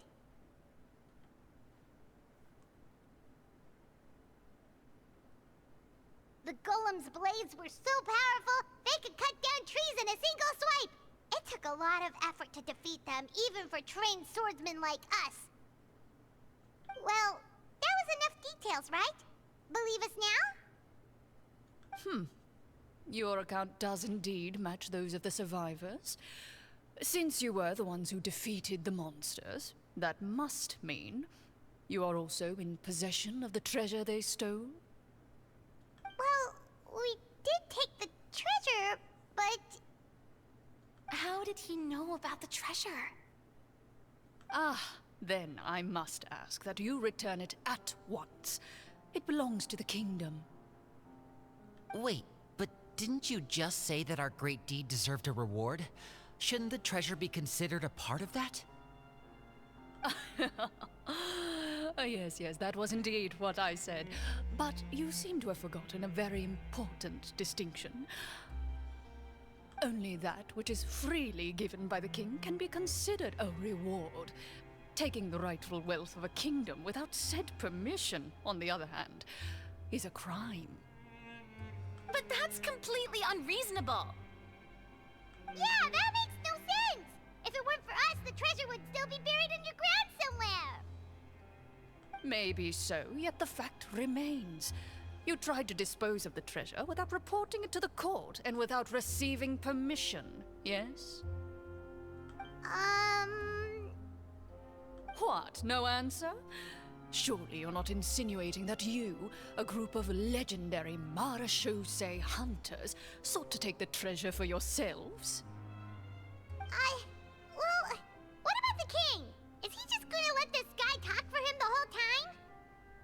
Clad in his magnificent robe, the king remains seated, with his hands resting on either side of the throne. His posture is rigid and unmoving. He stares forward with an empty look in his eyes, completely unmoved by the events before him. From the look of things, could the Prime Minister be the evil sorcerer? Or could both the King and the Prime Minister have fallen under the evil sorcerer's control? I would like to observe the number of guards stationed in the hall. The guards in the palace appear fully armed, their expressions solemn. Sensing the tense atmosphere in the room, they stand at the ready, each with a hand placed upon the hilt of their sword, as if prepared to draw their weapons and surround you at a moment's notice. Well, there goes my plan to turn the whole place upside down, I guess. It appears we've been visited by nothing more than a group of ill-intentioned imposters. What a pity. Guards, take them away and throw them in the dungeons. Before I decide your fate, however, I must first determine whether you have any accomplices outside the court. Can't we try to slip away? Or maybe start some kind of riot? But if we try to fight the guards right now... Don't worry. At least we figured out who's behind all this. Let's just play it by ear. If you're scared, Paimon, just hold my hand. You can have my hand too. Aw, thanks, you guys. You allow yourself to be led away by guards surrounding you on both sides. It's only when you begin to feel drops of water falling from the dungeon ceiling and smell the stench of death and decay all around you that you finally realize you've stepped into a completely different world. Stay here, and don't try anything funny. The guards lock the cell door and leave without looking back. Wait, sir! Your voice echoes through the dark hall, but the only response you receive is the sound of water dripping from the ceiling. No! What should we do now? Carve out a new path of fate with our own two hands, of course. I draw my weapon. You reach toward your waist, but find nothing there. You now recall that your weapons were confiscated before the guards locked you in the cell. The bag of treasure along with them. What about that knife I hid in my boot? When did you hide it in there? When I was thinking about digging a tunnel. Rejected. You failed to inform the GM of this course of action. Moreover, the guards would have conducted a thorough search before throwing you in prison. And the keys to the cell aren't anywhere to be seen? Correct. You don't even feel a lock hole on the cell door. Oh, well, there goes all our plans. Indeed. Huh? Why are you the one saying indeed?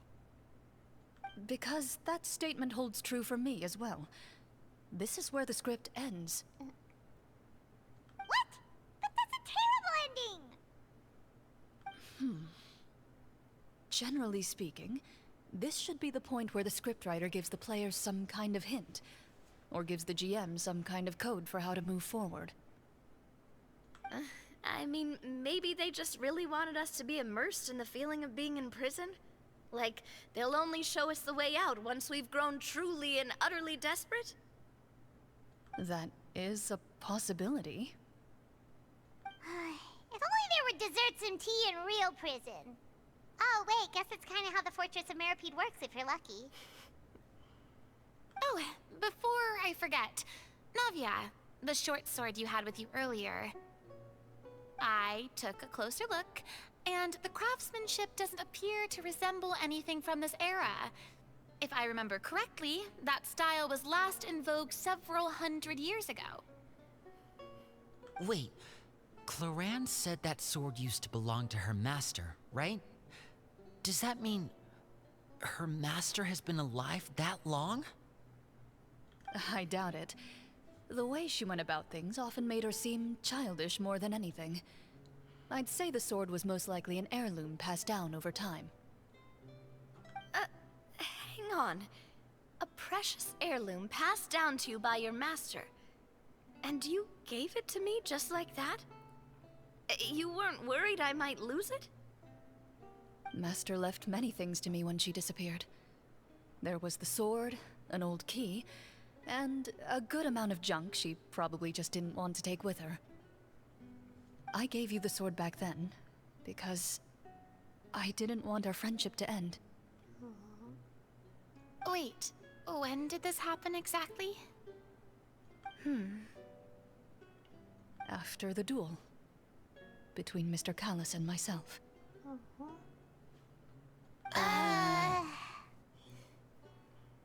Before that, Clorinde would have meals with us and even stay over at the Spina some days. She was on great terms with Papa as well. After the duel, though, there was a period of time where we simply didn't know how to face each other. She entrusted this sword to me, and never came back. We were both sad, and conflicted, and totally overthinking everything as a result. Whenever I looked at this sword, I couldn't help but wonder if Miss Petronia had never introduced us to each other at that picnic. Maybe part of the sadness I was feeling could have been avoided. Back then, it felt like I hadn't just lost a father, but a close friend as well.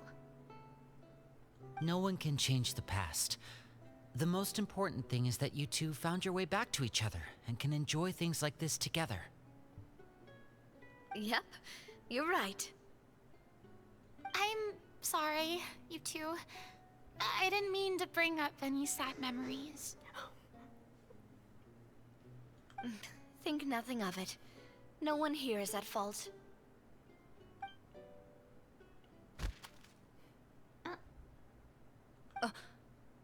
Huh?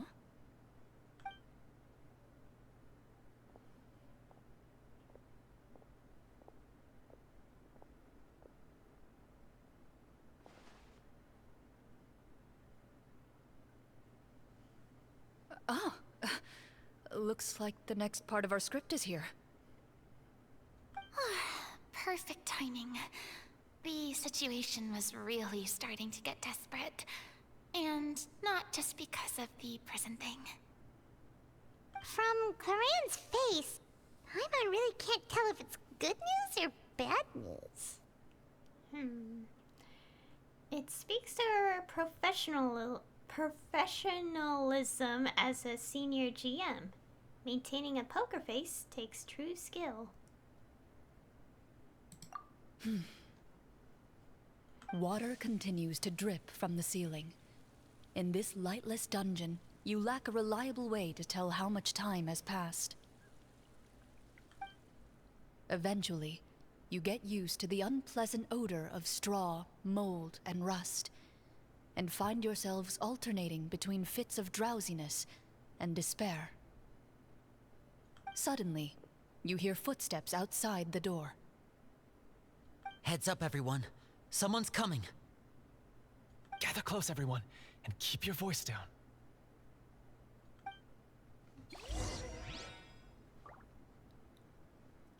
Talk to the person outside the cell.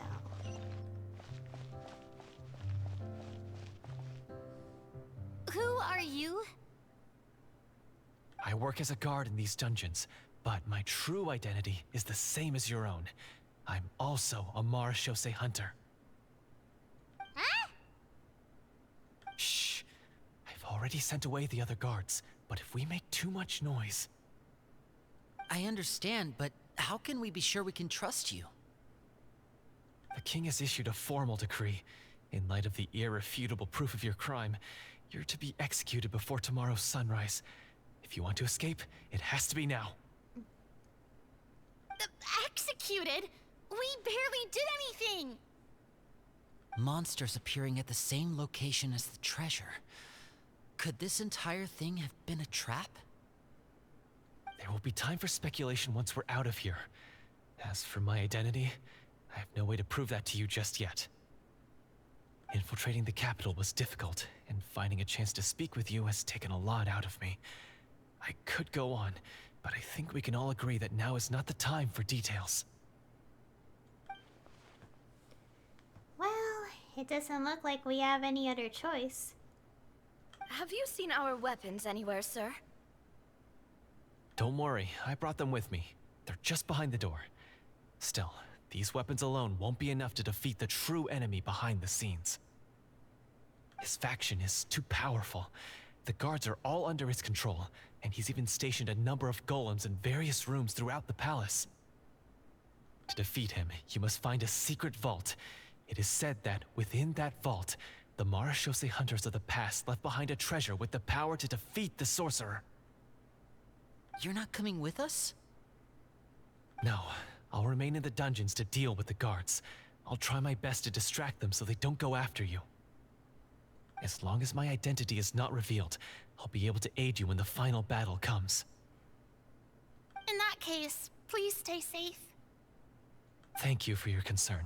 I will do my utmost. As for the location of the vault, here, this map should lead you there.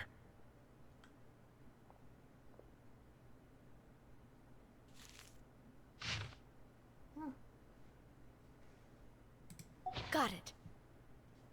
All right, once I open the door, remember to stick close and refrain from making any noise. I'll lead you out of here as quickly as possible. You now have the chance to restore the honor and legacy of the Marechaussee Hunters. So please, get out there and reclaim what's ours.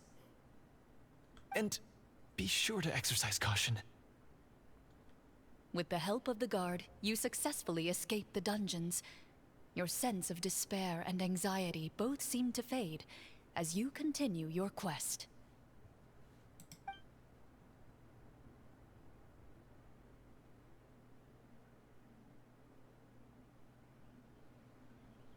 Wait, we didn't get to use our skills at all while we were in prison. Who knows when we're gonna get the chance to use that cool summon spell? That is a pity, but we can only continue to move forward. Oh, oops. Okay, so pressing V opens that up.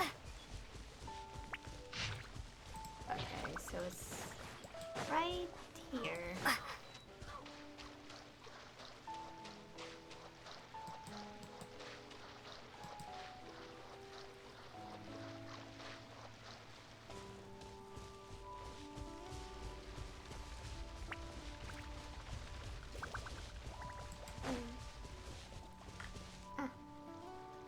This should be the place marked on the map. This bit of rock certainly looks suspicious. Well, I'd say an investigation's in order then. Plus, if all else fails, we can just blow it up.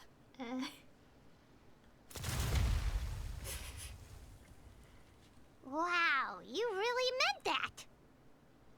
Before you lies a serene stretch of open water, its surface shimmering a brilliant shade of sapphire blue. Well, guess this means it's time for a swim! Go further in.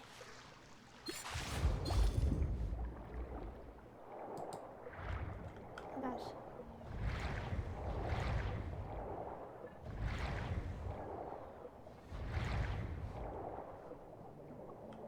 Which way are we going? Guessing this way. Ah.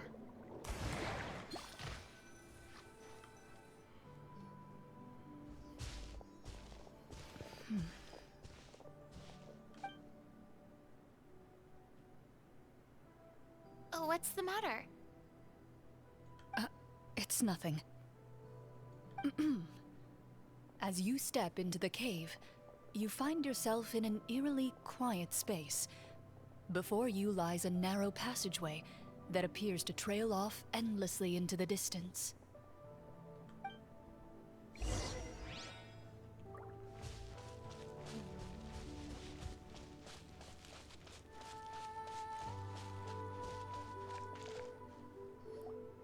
Wow, this must be where the treasure is hidden! But but this door is blocking our way in. Huh. It almost looks like it's been here for quite some time. I've got to hand it to the tabletop troupe. They really went all out with the props. Huh. What have we got down here? A kind of mechanism connected to the door? Ah, it looks like we might have to arrange it into a certain pattern. A pattern on a stone door. That's something Master mentioned before. Is something wrong, Clorinde? After a long, difficult journey, you finally arrive at the location indicated by your map. It appears to be an ancient site of some sort, where treasure likely awaits. Your surroundings are exceedingly quiet and serene, as if the secret that slumbers here has never once been disturbed. If you listen closely, you can almost convince yourself you can hear the sound of its calm, gentle breathing. That description makes Paimon feel kinda bad for disturbing this place. We're doing this for the sake of the people, to free them from the evil sorcerer. I say it's time for this treasure to once again see the light of day. Lyney's right. We need to keep going. The future of the kingdom depends on it.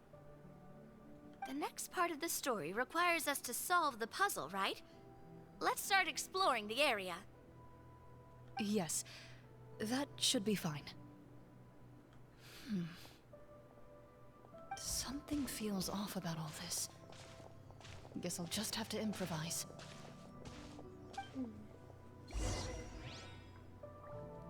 Okay. I'll wait for your companions to progress.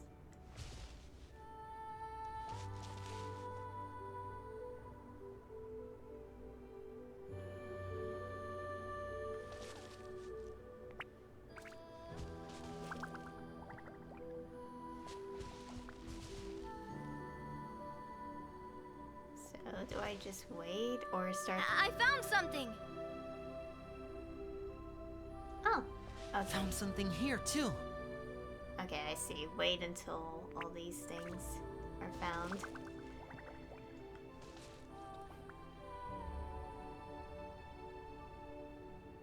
Same here.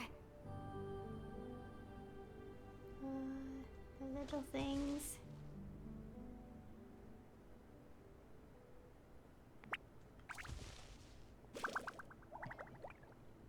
Alright, so... Okay. Activate the mechanism to solve the puzzle. Okay.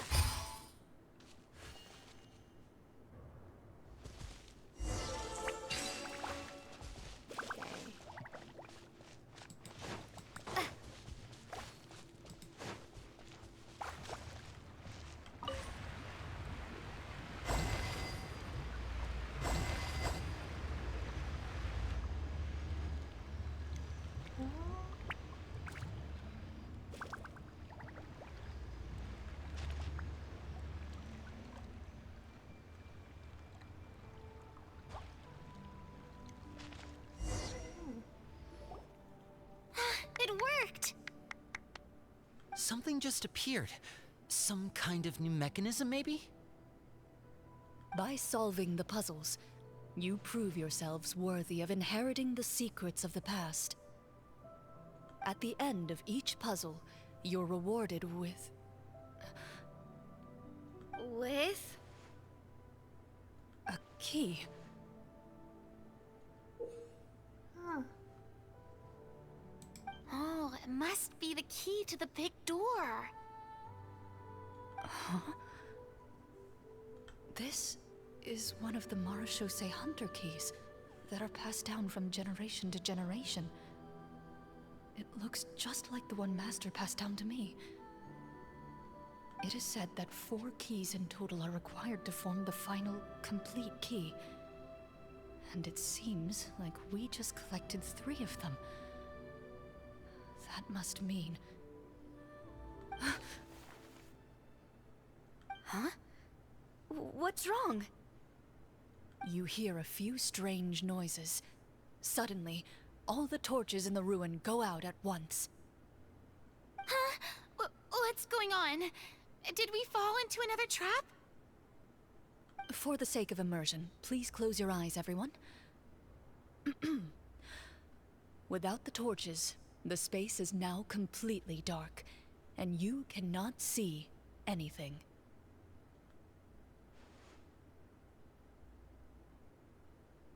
But Paimon can still see a little bit over here. Paimon, don't break other people's immersion. Oh, right. Sorry. Suddenly, you hear the sound of footsteps pierce through the darkness. There's someone else here? Oh, this is so unsettling. I can't see anything. I've been discovered then. Wait, that voice, it's... You recognize the voice as belonging to the guard who led you to this place. It appears he now covets the treasure for himself, and has come to stake his claim. Oh, so this is just part of the script. Then I can probably relax. Well, if we can't see anything, that means we can't fight to the fullest of our abilities. Should we retreat for now? Judging by the way he's holding his sword, he must be a real Marechaussee Hunter. But this isn't part of the script. Retreat? That's not the Hunter way. If it's dark for us, then it's dark for him. We choose to fight. Your choice is noted. Please keep your eyes closed until I tell you the torches have been relit. This battle will be in the dark. You got it. Well then, let us begin.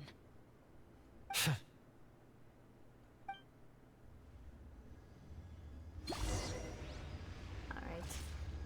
Beat the guest. Uninvited guest. Into the shadows. Oh gosh. Ah!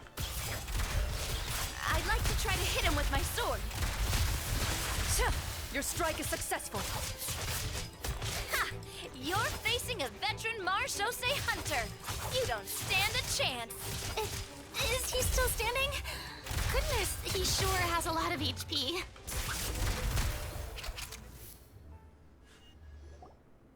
Is it over? Can we open our eyes now? The enemy is strong and relentless, but the battle is nearing its end. The torches have not been relit.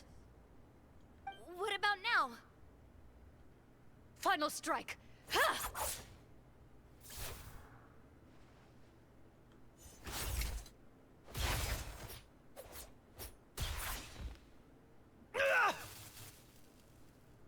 Well, did we get him?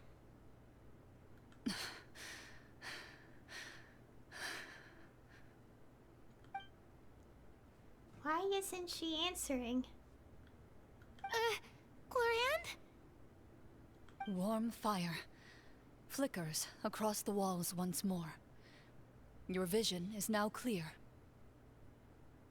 In an impressive display of courage, the four of you successfully defeat the uninvited guest. That look in his eyes. It's like he became an entirely different person as soon as I defeated him. Huh? Mr. Florian? Oh, wait. We're supposed to be role-playing. I should stay in character.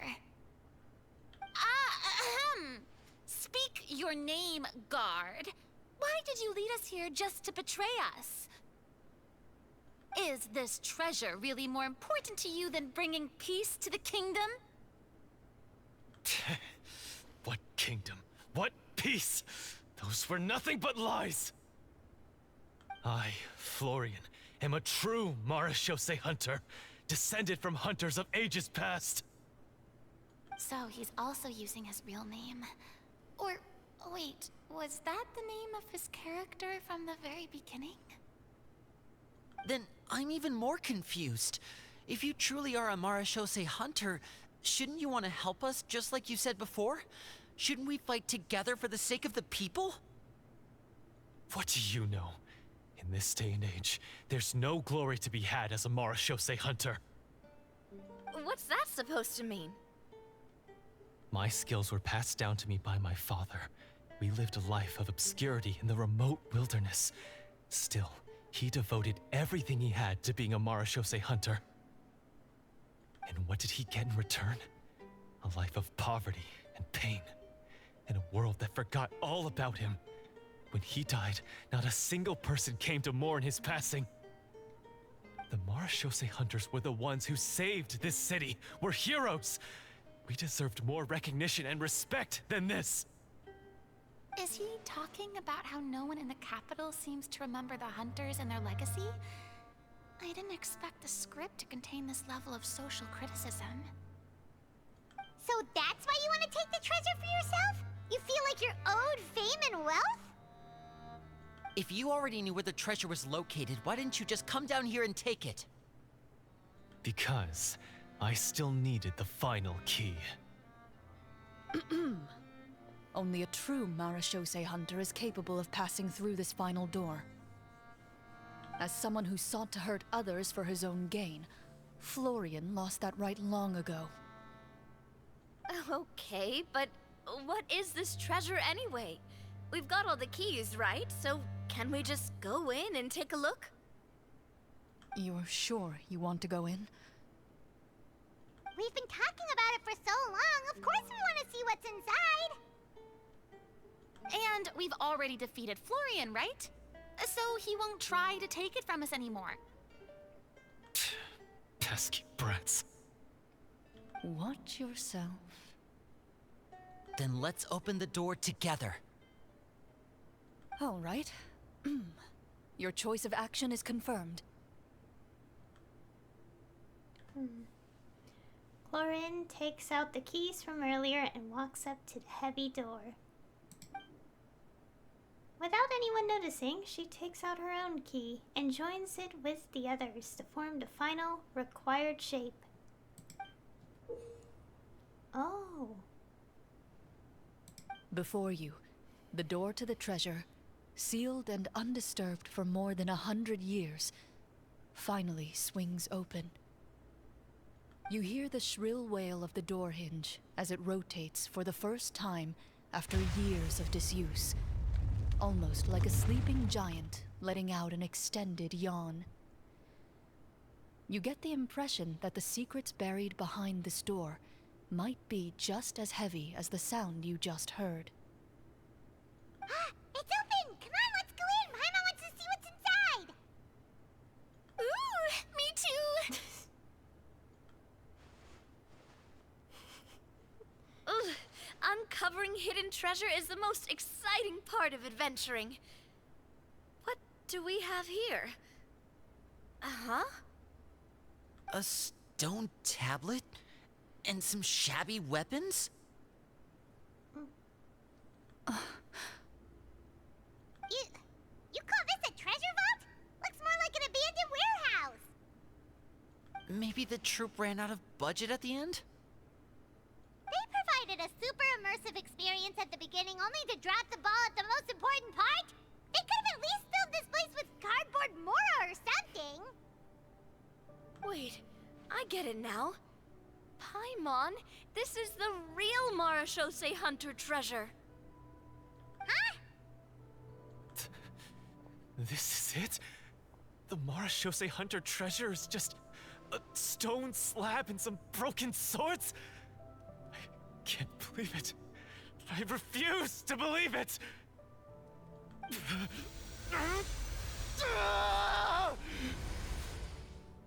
Whoa, are you okay? The Marechaussee Hunter before you appears to suffer a serious mental breakdown. He needs to leave the room for a moment to collect himself. One of you seems to understand the significance of the treasure already. If the rest of you wish to follow suit, you may remain here in the meantime and explore your surroundings. Oh.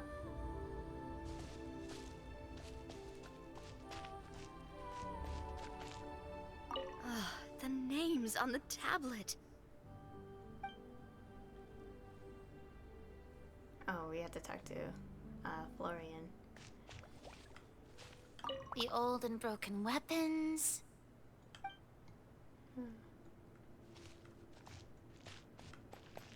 What is the treasure supposed to be? Walter. Oh, could observe. A stone tablet that stands there quietly. A few people's names and deeds have been inscribed upon it. Huh. Interesting. Yeah, and bows as well. I guess we have to talk to Florian now.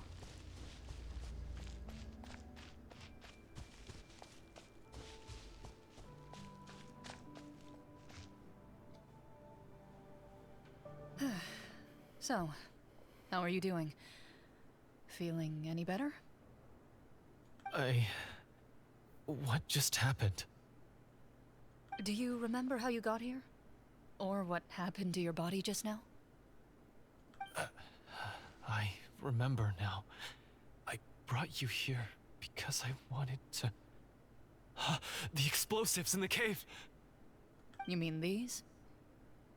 Huh? How did you... I could tell something was off the moment I stepped into this cave, so I kept an eye out. I've already dismantled the whole thing. So the strongest champion duelist in all of Fontaine saved the day once again. Guess I shouldn't be surprised. It would seem your skills as a Marechaussee Hunter are as sharp as ever. I deserve some answers, don't you think? Tell me why you wanted to lure me here. Everything you said earlier sounded like the truth. Luckily, your monologue was dramatic enough to convince my friends you were just role-playing. I don't know. I just always felt like there was something in my heart that didn't belong to me. Something agitated and angry. Who knows? Maybe it was my own anger all along. I could never really tell. The feelings about my father and the other Marechaussee Hunters are real. It just wasn't fair. I was angry, bitter that no one remembered them or praised their accomplishments. I don't know when it started, but at some point, my anger came to completely consume me. At that point, I remembered the legend my father used to tell me. The one about the treasure. But if the treasure was all you cared about, why plant all those explosives? Wouldn't they just destroy the treasure and bury you along with it? I can't remember. My head is a mess. It felt like there was this voice telling me to eliminate the hunters, but now it's gone. From your description, I suspect you were dealing with a Devorator. Devorator? Oh, your master...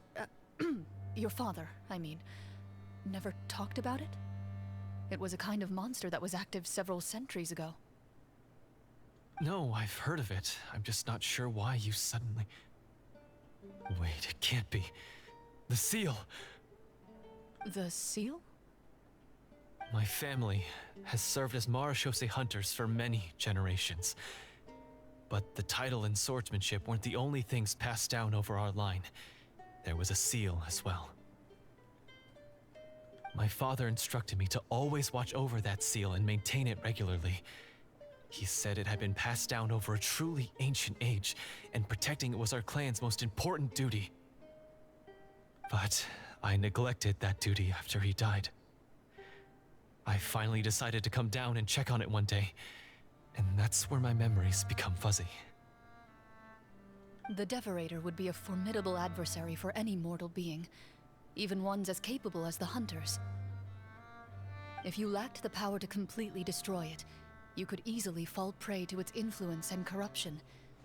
In light of this, some Marechaussee Hunters chose to seal the Devorator away, in the hopes that a permanent solution would come with the passage of time. I heard it has the power to amplify the obsessions and desires in people's hearts, to the point where they overtake you entirely.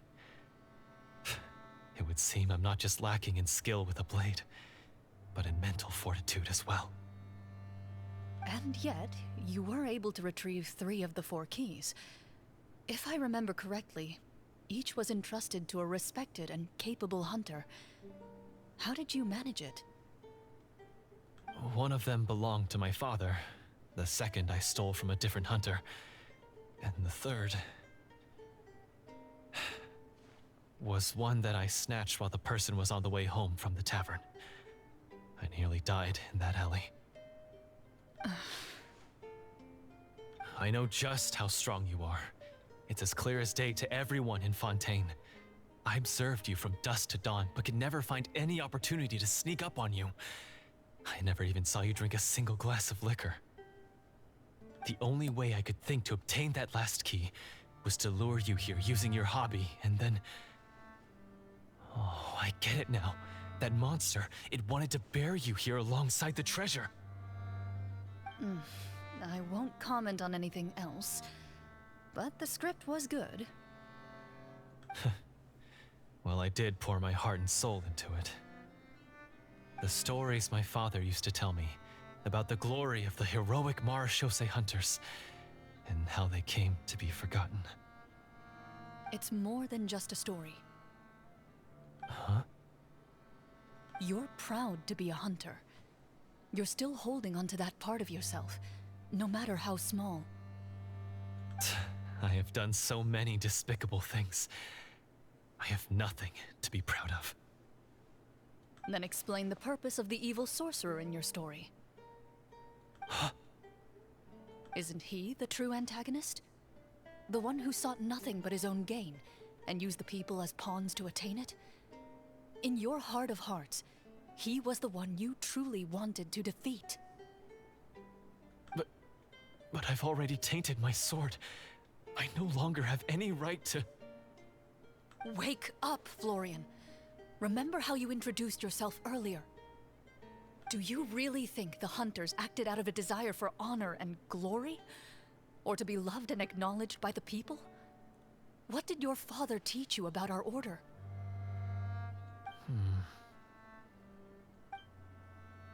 You do not wield your sword for yourself, but to protect those you serve. There's nothing special about a blade. It's the intentions of the wielder that matter above all else. Do you still not understand?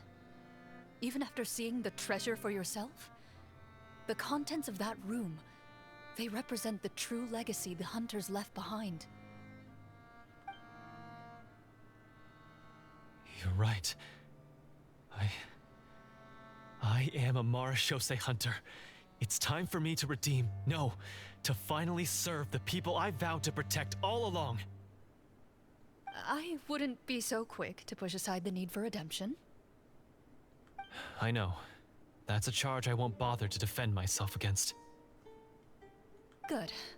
Then, come with me, and help me see the script through to the end. Huh? See the script through to the end? But there's no more script left. Never finished it, huh? No, I mean, I wrote the script with the sole purpose of luring you all here. There was no reason to write beyond this point. Then we'll just have to keep writing it. The evil sorcerer still needs to be defeated. You mean the Devorator? Are you saying I have to make up the rest of the script as we go along? Is that really so hard? You've already written most of it. Surely you can write an ending where the hunters win and justice prevails. I'll be there to help you too. You aren't afraid your party will fall into danger? I know what my friends are capable of, and they're all quite skilled.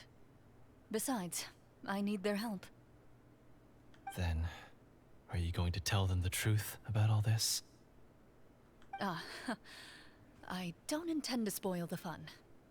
Sometimes, protecting dreams and fantasies is more important than exposing the truth. Don't you think?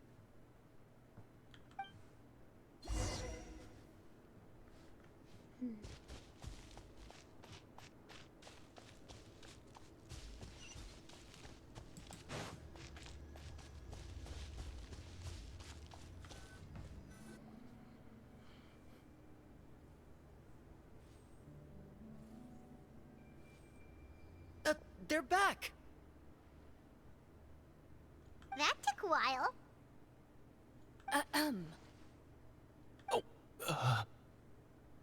Ahem! My fellow Marechaussee Hunters, please forgive me, for I have sinned. Tone it down. Sorry. After crossing swords with you and witnessing your courage in battle, I've rediscovered my true self and regained my pride as a Marechaussee Hunter. Oh, do I smell a redemption arc? I confess, I was brainwashed by the evil sorcerer. He asked me to lure you here so he could bury you in this cave. That little... Wait, you're saying all of that wasn't you, but the evil sorcerer? That's right.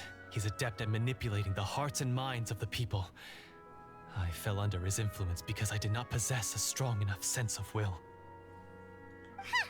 And how are you going to prove that you're a changed man? We're not going to fall for the same trap twice.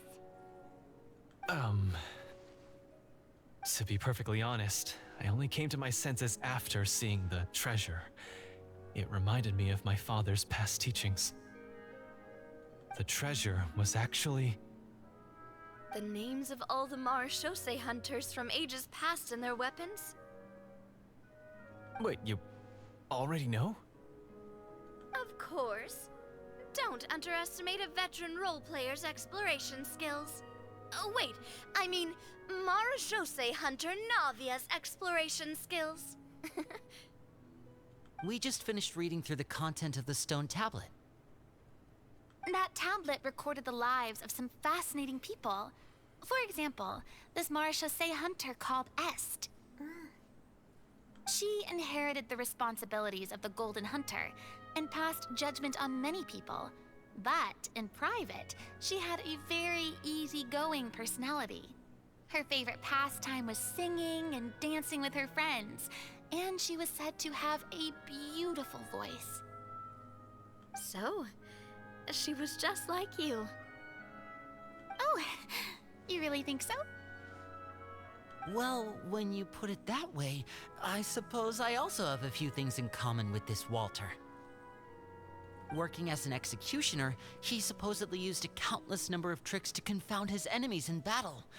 Oh, if only I could have seen the feats of magic he pulled off back then. Their lives were all so exciting. You could write so many cool books about their accomplishments. How could they have all been forgotten? Because they chose to be. To hunt monsters that only appear in the shadows, you must also operate in the dark. To be a Marechaussee Hunter is to willingly give up on wealth and fame. Then this stone tablet must have been left behind by their companions. That's right. Few Marechaussee Hunters ever revealed their identity to the public. They always protected the city from the shadows. The only time they spoke of their accomplishments would be at night, when they gathered with their fellow hunters in front of the bonfire to share stories of the monsters slain by their hand. So, this tablet was created not so that the hunters would be remembered by the people, but so that they would be remembered by each other. No wonder this place was so well hidden. You regard the stone tablet in solemn silence.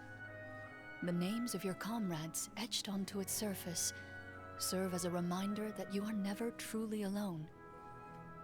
The tablet proves that, although a hunter walks a shrouded path, it is not a solitary one. There will always be those who walk beside you, a fact that remains as true today as in ages long past. Their legacies shall continue to be passed down from generation to generation, as everlasting as the stone onto which their names are carved. Father, you once told me that I should seek out the treasure if I ever became lost.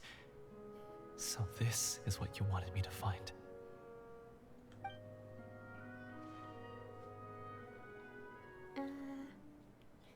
Okay, our options. I've decided to trust you, Florian. I'd like to do an insight check on him.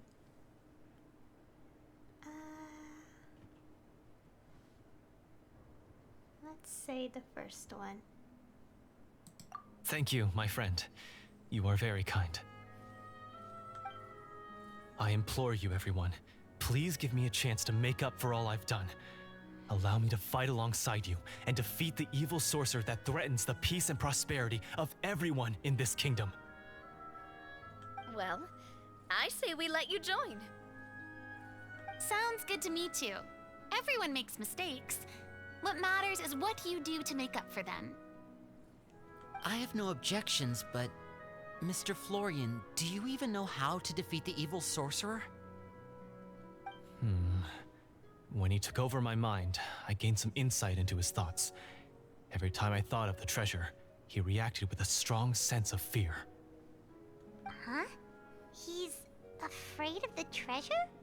But there's nothing here except some broken weapons and the stone tablet. What if the secret's hidden inside these weapons?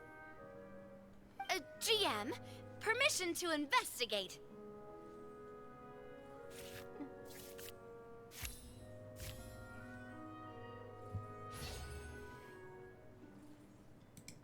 At first glance, the weapons appear absolutely ordinary. But as you observe them, you notice a faint energy emanating from within. These blades have slain countless monsters. Though it's been a long time since they were used in battle, their edges remain sharp, as if they're simply waiting for the next worthy hunter to carry on their legacy. So basically, take these with us, right? I'll take this weapon, since it used to belong to Est. Maybe it'll find comfort in being held by someone who appreciates the arts. Ah, good idea. I'll take Mr. Walter's bow then. From one archer magician to another. Paimon's gonna pick a cool weapon too!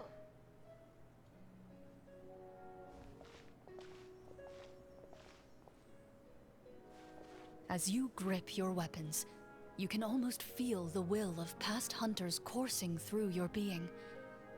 It's a feeling of courage, determination. A silent vow passed down from generation to generation that says, eradicate the monsters, no matter the cost.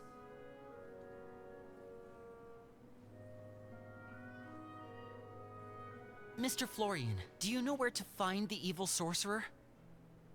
I was able to see his surroundings when our minds were connected. I believe he's currently hiding out at the church in the kingdom. We must be extremely careful. He's spent so long living among monsters that he's now taken the form of one. He will not be easily defeated. Then why don't we explore some more and try to find some higher level gear? We don't want to just fight him and lose, right? No, we have to strike now. He was greatly weakened when I managed to break out of his control. If we let him rest, he might have time to escape. I agree with Mr. Florian. We've got to act while we have the advantage. Don't forget, the people of the capital are counting on us. Yeah, now that we've got a plan, there's no point in waiting. The longer this drags on, the worse it will be for everybody. Yes, that's what's called... Taking the initiative. Catching your enemy off guard. Yes, that's exactly right. Alright, you've persuaded Paimon. Mr. Florian, please, lead the way. Of course. Follow me. He had to set up so many scenes today, and now he has to join in for this last part. I really don't envy his job. Finally, you decide to slay the evil sorcerer and bring peace back to the kingdom once and for all. As you walk away, you feel the gaze of the stone tablet at your back, as if all the hunters of the past are wishing you success in the battle ahead and awaiting your triumphant return.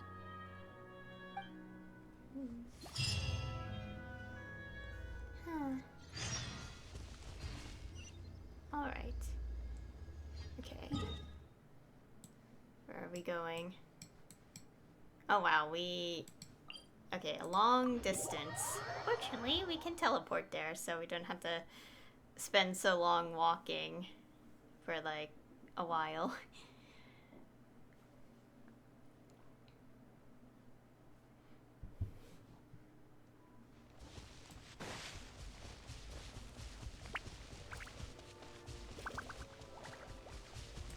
Alright.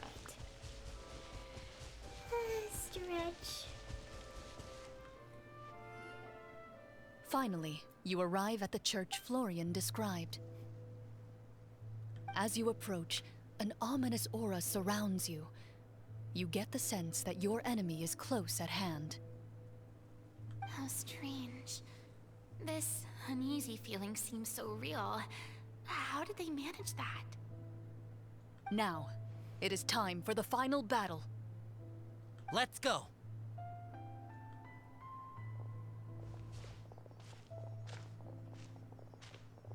Florian, wait. What's wrong? I think you should wait outside. You've already been corrupted by the Devorator once. It could easily re-enter your mind and take control of your body. I don't think it's a good idea for you to be this close. If it corrupts you again, it's possible you might take on a new form entirely. That's exactly why I have to go. Why I should be at the very front. You mean... Yes. I intend to lure it into my body. That's too risky. If things get out of hand, I might have to kill you. Do you understand how dangerous this is? I understand, but if I do this, you'll have a clear and visible target. The Devorator will have a hard time passing up a chance to enter a body it knows how to control. You won't have to worry about any of your friends being taken over. You're not like me, Miss Clorinde. You're a just and powerful Marechaussee Hunter. The monster broke free due to my error. It's only right that I shoulder the responsibility for its destruction. This is... something that I have to do. Consider it a duel to restore my honor. My only request is that you give it your all. I understand. Then, as a champion duelist, I hereby accept your request for a duel, and extend to you my most sincere regards.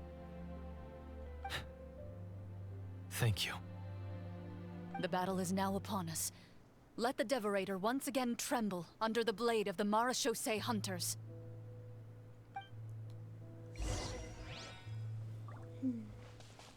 Okay. Enter... Okay. Enter the building.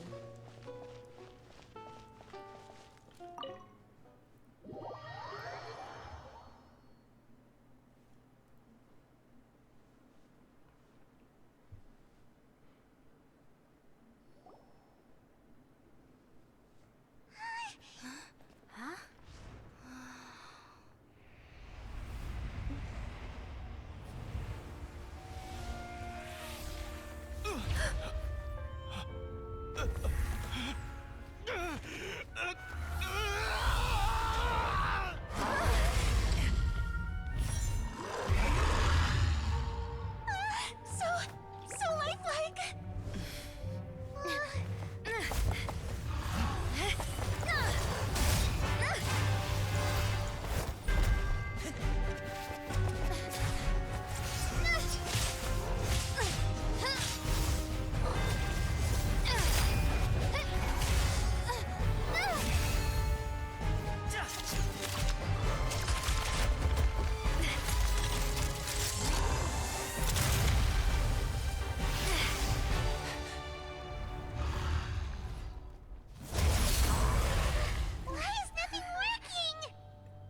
This foe is not invincible.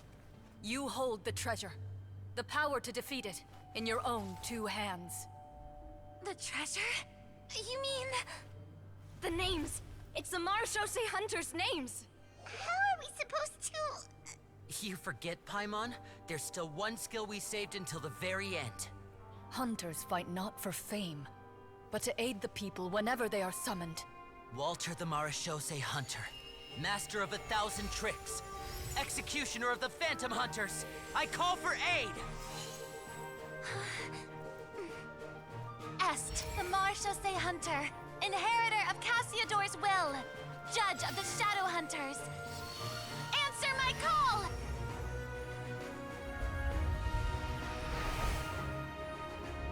Petronia, protector of justice and order. The hunter I respect the most.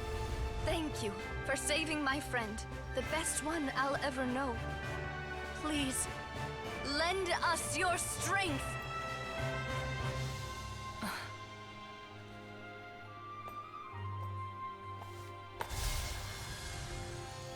We have come to answer your summons.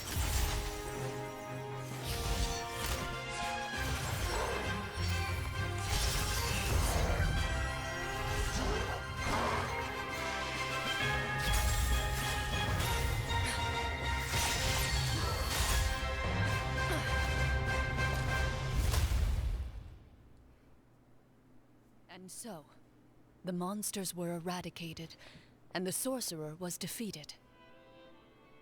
Peace soon returned to the capital. Those in the court, manipulated by the sorcerer, also recognized the errors of their ways. Some remembered the names of the heroes who saved their kingdom, but others simply continued their lives none the wiser. Such is the story of the Marechaussee Hunters. They pursue the phantoms in the darkness and exterminate all who pose a threat.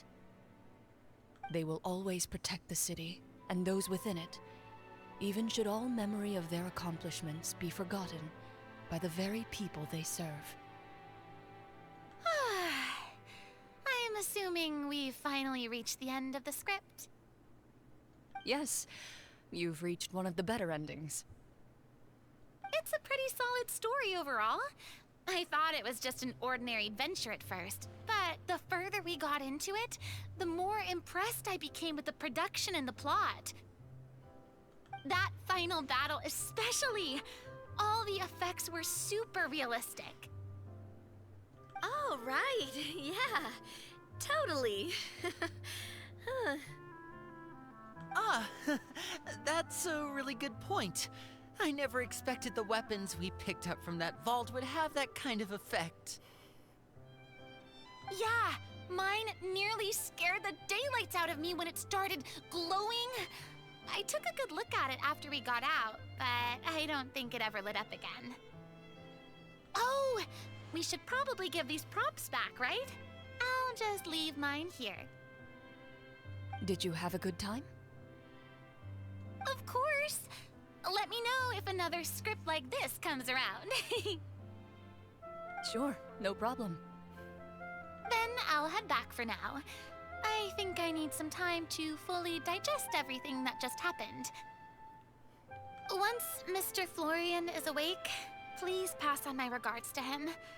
He must be extremely exhausted to have passed out cold like that. You're right. He's had a lot to deal with. Well, see you all some other time. Toodaloo!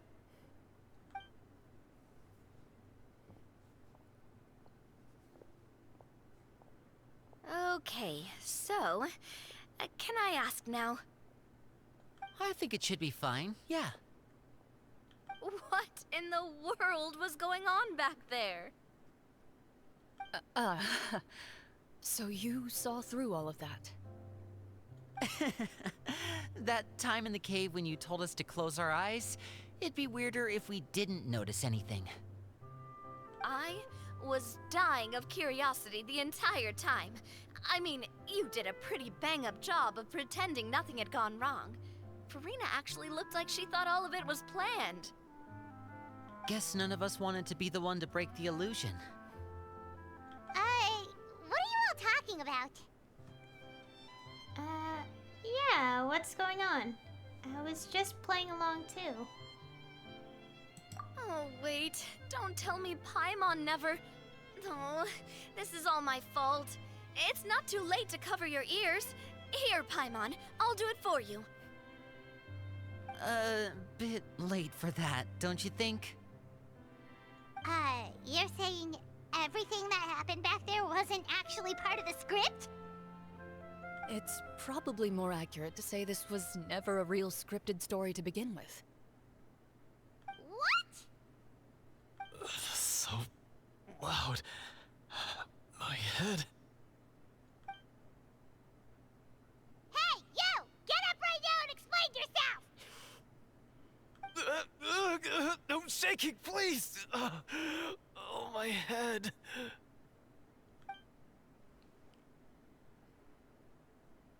Did Paimon just hear that right? You guys made up that whole last part on the spot? It's not nice to lie to people, but Paimon's gotta admit, that was a really good story, Florian. Oh, and nice improvisation, Clorinde! Yeah, it was like watching a magician improvise a spectacular magic trick after forgetting an important prop. If Paimon knew something was wrong with that vault, she would have floated straight in the opposite direction. Everything was under control. As if you've ever described a situation as being out of control. I'm pretty sure any situation you consider to be easy to handle would scare a reasonable person half to death. Guess I'm just used to it. You must run into a lot of unexpected situations then. That explains why you're so good at coming up with things on the spot. As for you, Florian, I know there's no excuse for what I did. I'll turn myself into the guards at once, confess my crimes, and accept any punishment that comes my way. I would say you've already suffered more than enough. What? You may have been blinded by fame and fortune in the beginning, but your actions during the final battle had proven you to be a true Marechaussee Hunter. You'll be far more used to the city above ground than below. Your job as a hunter is more important. But... Of course, you'll still need to take the keys and pay a personal visit to the 2 hunters you wronged. Prepare to accept any terms they give you as well. Yes, of course. As far as I'm concerned, though, your showing in the duel was enough to prove your honor. Then I'll do exactly as you said. I'll go return those 2 keys right now. Thank you so much, everyone. I'll do my best to prove myself worthy of the second chance you've given me. I swear this on my name and honor as a Marechaussee Hunter. Until we meet again, everyone.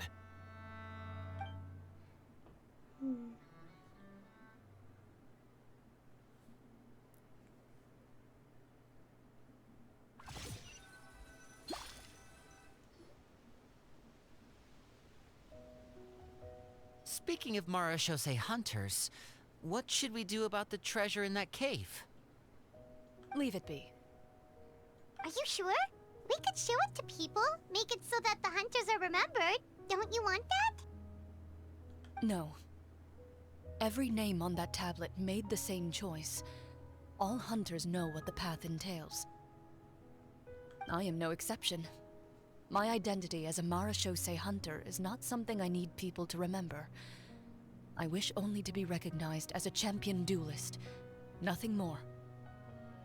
That's certainly very different from the path of a magician. Still, I admire your decision. Wait! Paimon just remembered something. If there were no special effects involved, why did our weapons begin to glow during the battle? That's because the Marechaussee Hunters of ages past would often imbue their weapons with special enchantments to suppress the monsters. Whenever a monster was nearby, their weapons would start to glow. Oh, so that's why they had an effect on that guy near the end. I really thought the summons were doing all the work. Well, I'm sure the summons were a part of it too. Oh? How so? This particular devorator probably hailed from the same era as the hunters we saw in the room. The names you recited all belonged to the bravest hunters. Countless monsters fell to their blades. That's likely why the devorator visibly reacted when you said them out loud. So the names held the power all wrong? Navia. Everything you said during your summon. Huh? Oh, I meant what I said. I mean, it was true to my character, so yeah, I'm glad you heard it. Just don't make me repeat myself. It's embarrassing. I really appreciated those words. All right. Don't get all sentimental on me. Anyway, let's not talk about that anymore. I'm going to go on ahead. Don't fall too far behind now. She ran off! I should probably head back as well. This story was truly incredible. I might have to spend the whole night telling my siblings all about it. See you later. Mm-hmm. Goodbye.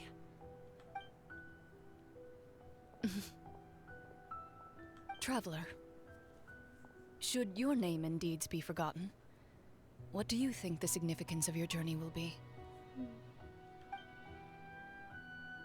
I suppose the significance would be the journey itself and the world we helped create.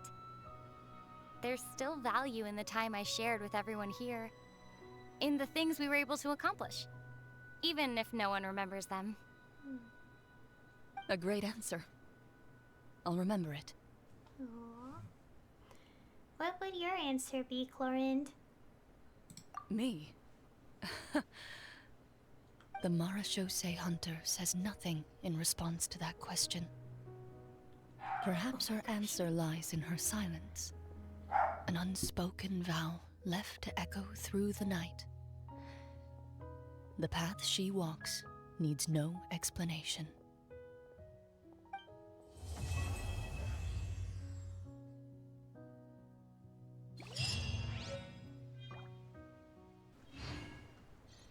And that was the end of the quest. And for some reason the dog decided to bark. Also, what is the item I got?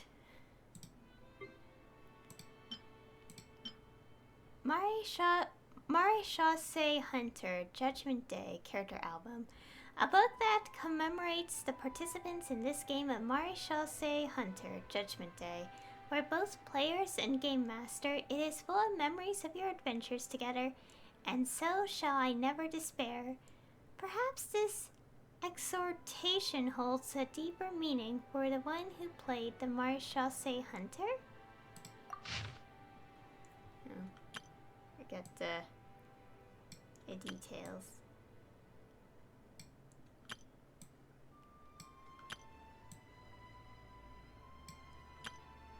Oh, I like that. Alright. Alright, that is it. Well, gosh, I am bad with words. Well, that was quite the story quest. Well, it was quite interesting and pretty unique because it does, like,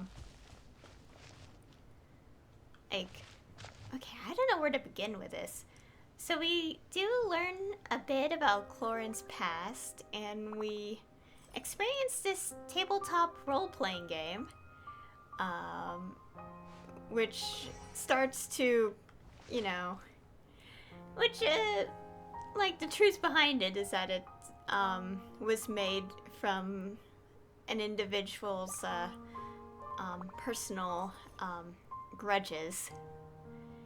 And we do get we do get quite a bit of a history, with it about the Marechaussee Hunters as well.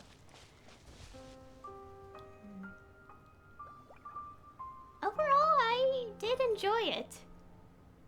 The role-playing, the tabletop stuff was pretty unique, and I love the portraits, as well. I will say I don't know much about tabletop games and role-playing, like with those games. I'm not too familiar with that stuff. I have read a webcomic that centers around it. Specifically, I think Dungeons and Dragons it's inspired. I actually don't know. I kind of found that webcomic one day and I was like, you know what? I'm curious. I'll read it. I've only read the first season of it because I haven't really read past that. But yeah. So for the most part, a pretty good story quest. And yeah, I enjoyed it. And I think that's pretty much it. Not sure what else to say, if I have to be honest. Oh, and also that cutscene was amazing too. I love a lot of the cutscenes in this game. And I like how you could tell when it's pre-rendered as well because, well, you could just kind of tell. It's kind of hard to specify how you can tell, but yeah. And that should be it, I think. So anyway, thank you all for watching. And I'll see you all next time.